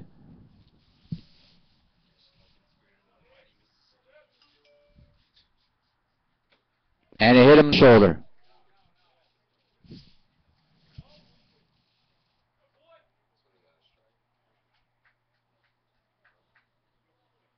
And saying he leaned into the pitch.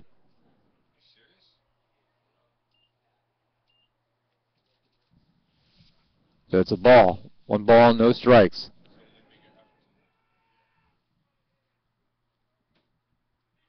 That's a fastball at the knees. 1 ball, 1 strike.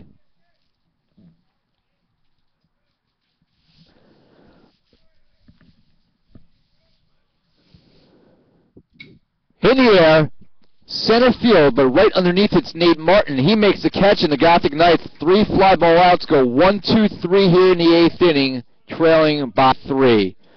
Fly out to right, a fly out to center, fly out to left. Gothic Knights head to the 9th inning, trailing 5-2.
Orlando Bolano, the new pitcher for the Knights, who was warming up in the bullpen. 3.1 innings of work this year. He's allowed just 1 hit, struck out 6, walked 1. First pitch to Coyne, the DH, straight away to left field, and Andrew Rivera with an easy play for the first out. 1 away. First baseman number 15, Mike Pratt. Pratt, his 5th plate appearance today. He is 2 for 4. Double, single, and an RBI with 1 run scored.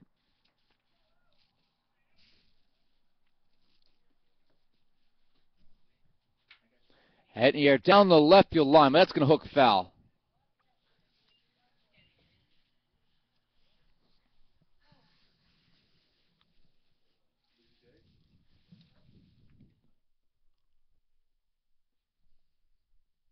What's up with the winners?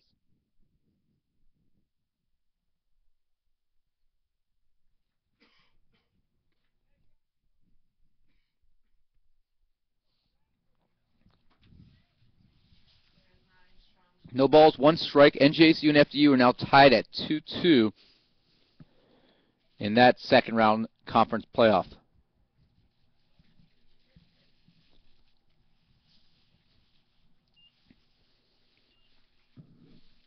The Gothic Knights taking on the FDU Knights in one of the biggest rivalries in the sport.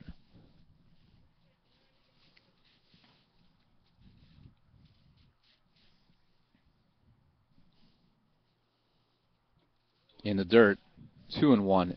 NJCU owned FDU last year, but it's been the reverse this season.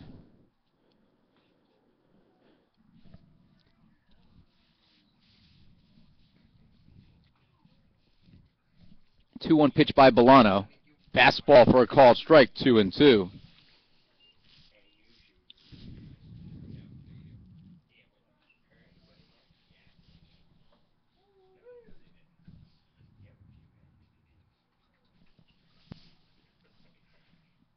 Pitch by Bolano. Chopped foul by Pratt, and it remains 2-2.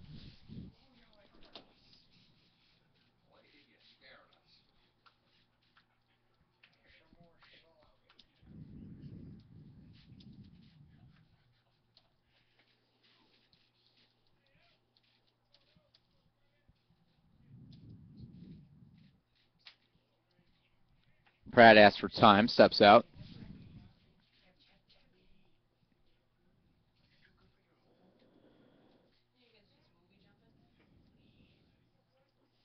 Pitch by Bolano.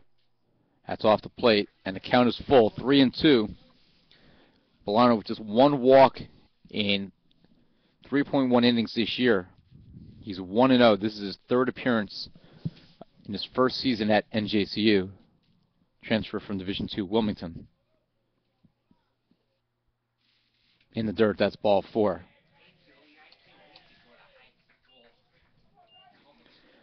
The right fielder, number 33, Alex Lawrence.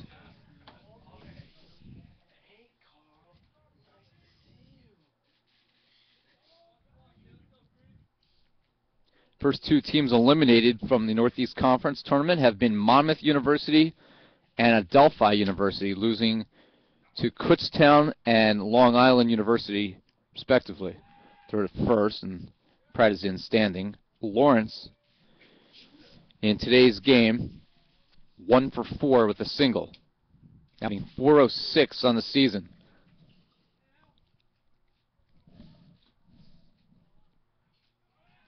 There goes Pratt, and he goes back. It was a fake steal there. If he had gone, he would have been a dead duck, as that was high and inside, and Haber would have had a perfect chance to throw him out. 1 ball, no strikes. In the dirt. It's 2-0 with 1 out here in the top of the 9th inning. The Gothic Knights need to get out of this inning and need at least 3 to tie. They trail 5-2.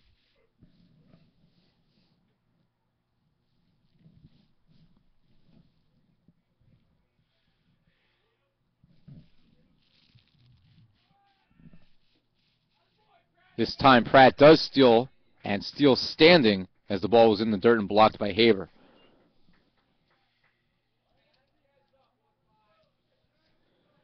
So Pratt stealing the base, standing at second. A 3-0 count here to Lawrence.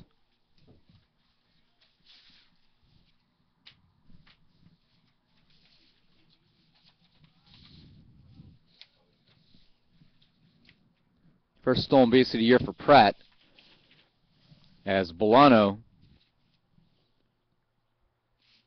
asked for time. He actually asked Travis Haber, who has not caught him yet, come out and discuss signs. Bolano shook off Haber a number of times, and you get the impression that there was some confusion. Pitchers are called directly from the dugout from pitching coach Nick Cesar this year. Cesar sitting to the right of Matt Wagner, and also Matt Matlos, who is going to return to action for the first time later this month. 3-1 count now to Lawrence. Bolano, the runner at second base, and he walks second batter in a row. And with one out, runners at first and second for the catcher. Number 8, the catcher, Nick Lops. Lops has had a productive day. He's 1 for 3, a double, a run scored, 2 RBIs. He was also hit by a pitch.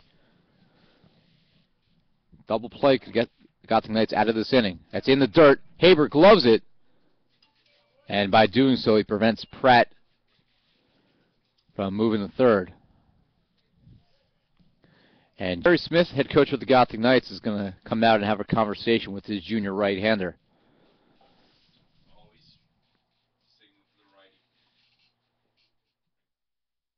And that's going to be it.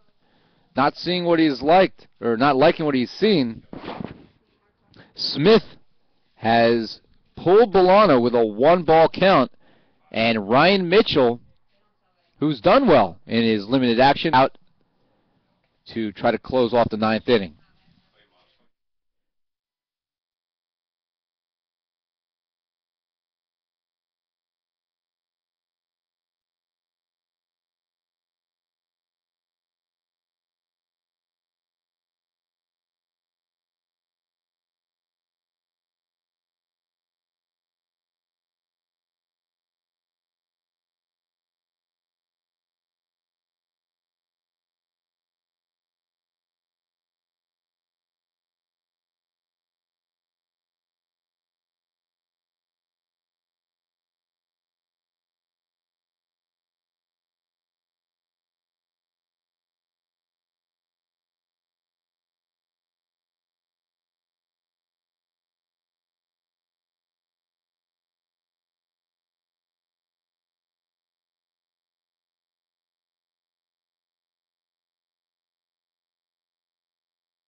So Ryan Mitchell completes his warm-up tosses. Mitchell, this will be his 4th appearance. In 2.2 innings so far, he has allowed just 1 hit, no runs, struck out 3, walked 3. Opponents are hitting 125 against him.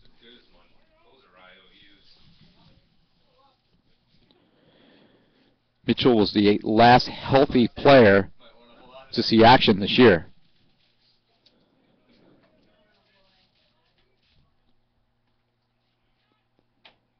That's a called strike.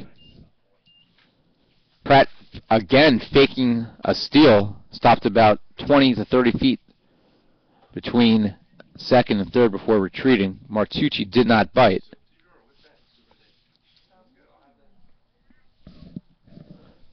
One ball and 1 strike. 5-2 St. Joe's here in the top of the 9th. Game 1.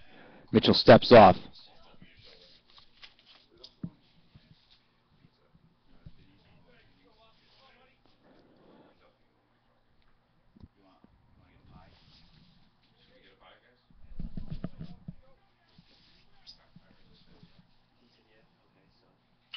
Fouled off to our left and into the bay.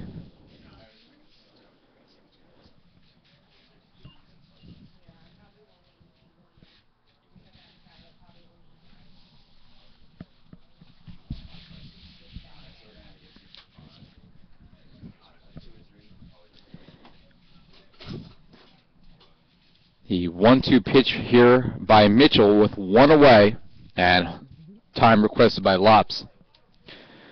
So they're discussing in the box here what to do for food between games here, and the idea of a pizza is circulating. And Pete, it's a final decision. 2 pies, good call.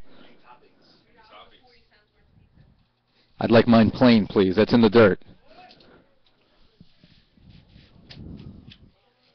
2 balls and 2 strikes.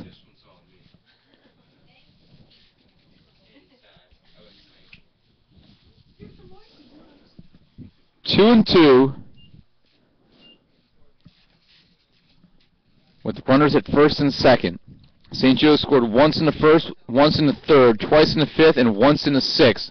NJCU had 1 in the 2nd and 1 in the 7th. Hitting it to right field, that's going to fall in front of Cruz for a base hit.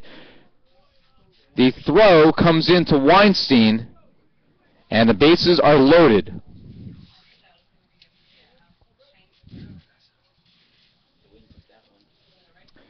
And that will bring up the third baseman, number 44, Lincoln Sanborn. So with the bases loaded and 1 out, the son of the head coach will be the batter. We have a pinch runner at first base.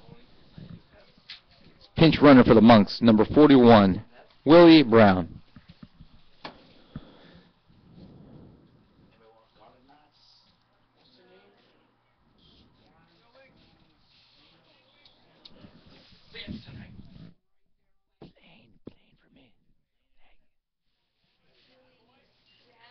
And a first pitch to Sanborn is a ball. Sanborn in today's game, 1 double, 1 RBI. Retired the other 3 plate appearances. Bases are loaded. Swing and a miss at the fastball, and it's 1-1. The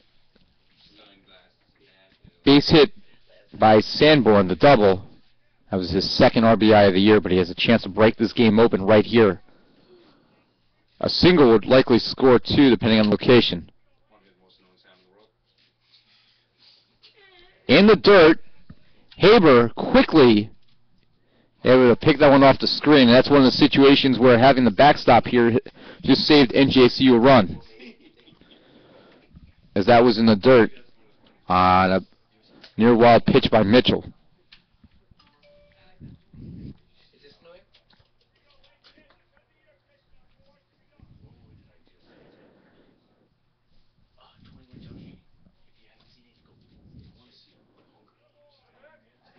Outside, and it's 3-1, and a walk would push in the 6th run.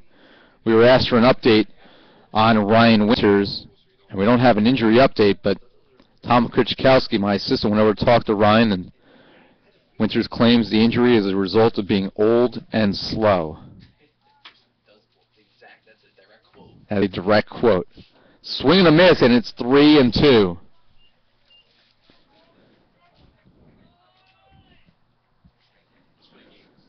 has to say when we quote and we have to guess when they 5-2 St. Joe's here in the top of the ninth.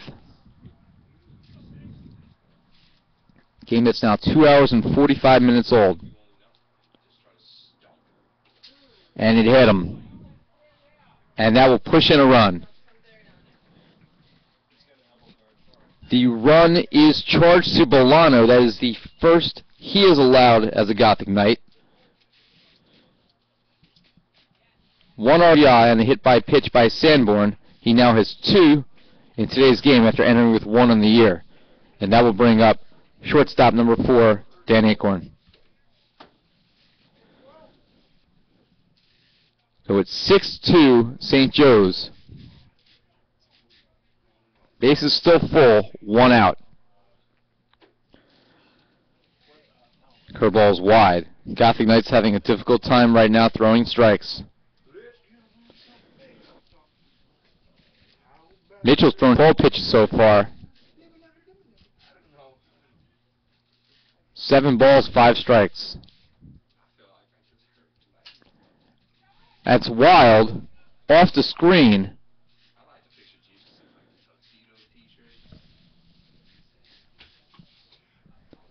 2 balls and a strike.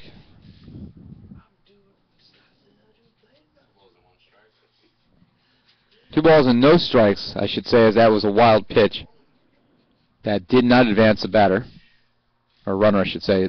Bases are full here with Sanborn at first, Brown, the pinch runner, at second, and Lawrence standing at third. It is a 4-run game.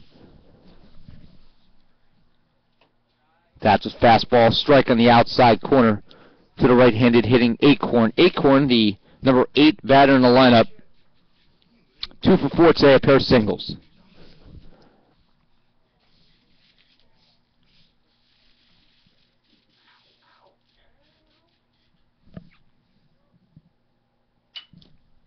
In the air, right field, may score a run. Cruz underneath it. The throw is not going to be in time. It's a sacrifice fly by Acorn, and it's a 7-2 lead for the Monks.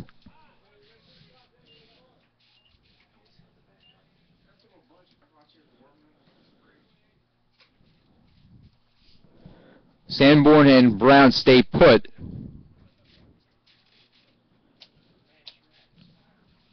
And that will bring up second baseman, number 11, Brandon Chase. Chase, the number 9 hitter, is 2 for 4 with a solo home run.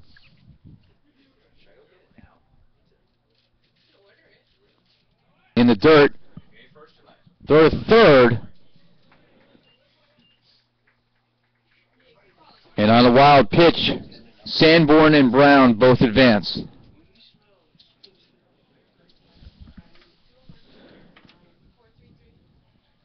So St. Joe's widening the gap here in the 9th inning. It is a 7-2 ball game. That's fouled away.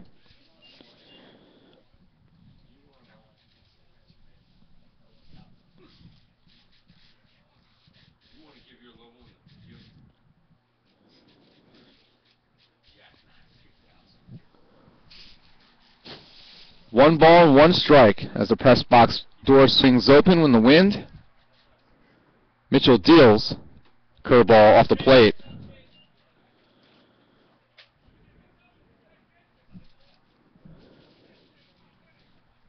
Seven runs, 14 hits, 1 error for the Monks. 2 runs, 6 hits, no errors for the Gothic Knights.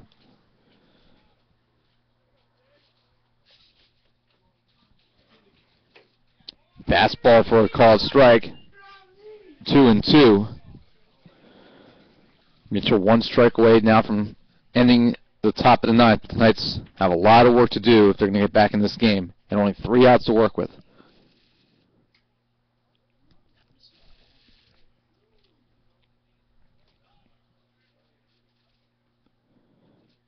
Pitch. And that is high.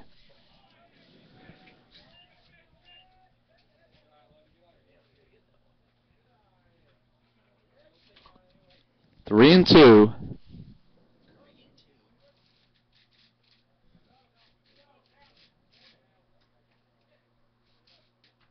Mitchell deals. Swing and a miss. And the inning comes to an end as Chase goes down swinging for the first time today. First strikeout by Mitchell. But in the ninth inning, Long score twice. 1 hit, 2 left on. And he leads 7-2. We head to the bottom of the ninth inning in game number 1.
Bottom of the ninth inning for the Knights, and leading off, first baseman number 24, Alex Weinstein.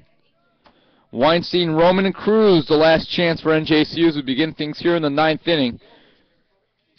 Willie Brown will remain in the game and catch.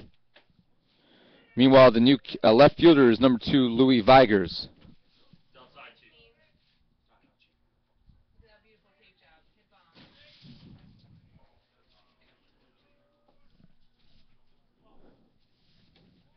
That's off the plate. 1 ball and 1 strike. Nagel trying to get the save here.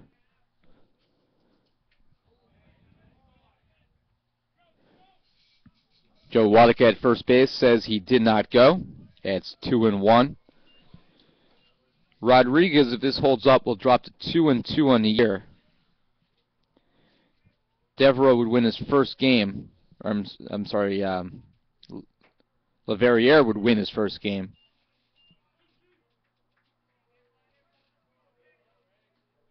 He'd be 1-1. Nagel already has 2 saves. Weinstein trying to keep the Gothic Knights alive.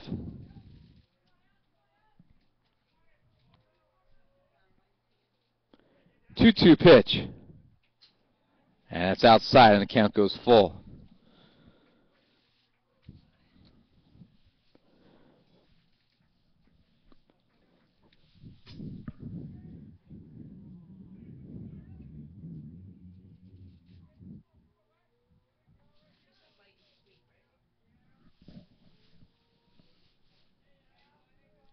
Three-two pitch, the Gothic Knight cleanup hitter, hit in the air, deep left field.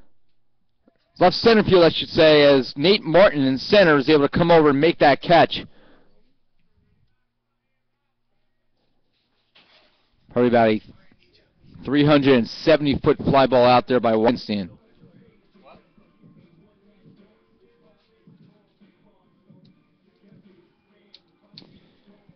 The designated hitter, number 11, Rob Roman. Trying to get an update here on the NEC bowling, but conference is not updated Twitter. That match should be over by now between NJCU and FDU. We do not know the result.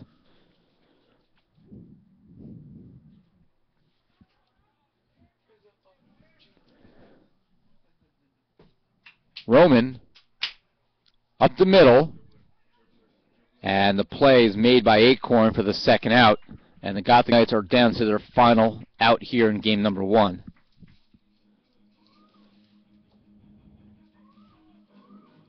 So it's 6-3 up the middle, and that will bring up the right fielder, number 21, Juan Cruz. Cruz hitting .214 on the season. He's 1 for 3 today. He singled and was stranded at third in the 7th inning. There will be a 30-minute break in between these two games. And Cruz with his second hit of the game.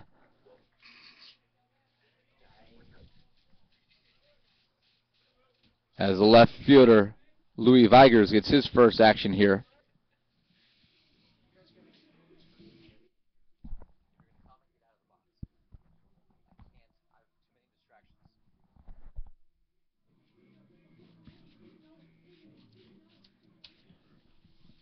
Second baseman, number 15, Pete Senizin. Senizin now with Cruz at first base. But NJCU trying to make up a 5-run deficit. 7 hits for NJCU, 14 for St. Joe's.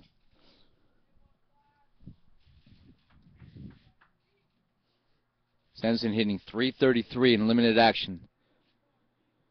Nagel looking for his third save. And that is lined right at the third baseman, Sanborn, and that's going to end today's first game. So Senizin lines out the third in the 9th inning for the Knights. No runs, 1 hit, and 1 left on. Our final score in Game 1 of today's doubleheader, St. Joseph's 7 runs, 14 hits, 1 error. NJCU 2 runs, 7 hits, and no errors. Game 2 will begin in approximately 30 minutes. So that will do it for Game 1 as St. Joe's wins their 7th in a row. They improved to 10-1 in the year. The Gothic Knights, they fall to 6-6, and other than the 3-game winning streak in the middle of the Florida trip, have followed every win with a loss so far this year. And try to start another 1-game winning streak when we come back in 30 minutes for Game 2. Take a look at the final stats real quick before we do take a 30-minute break.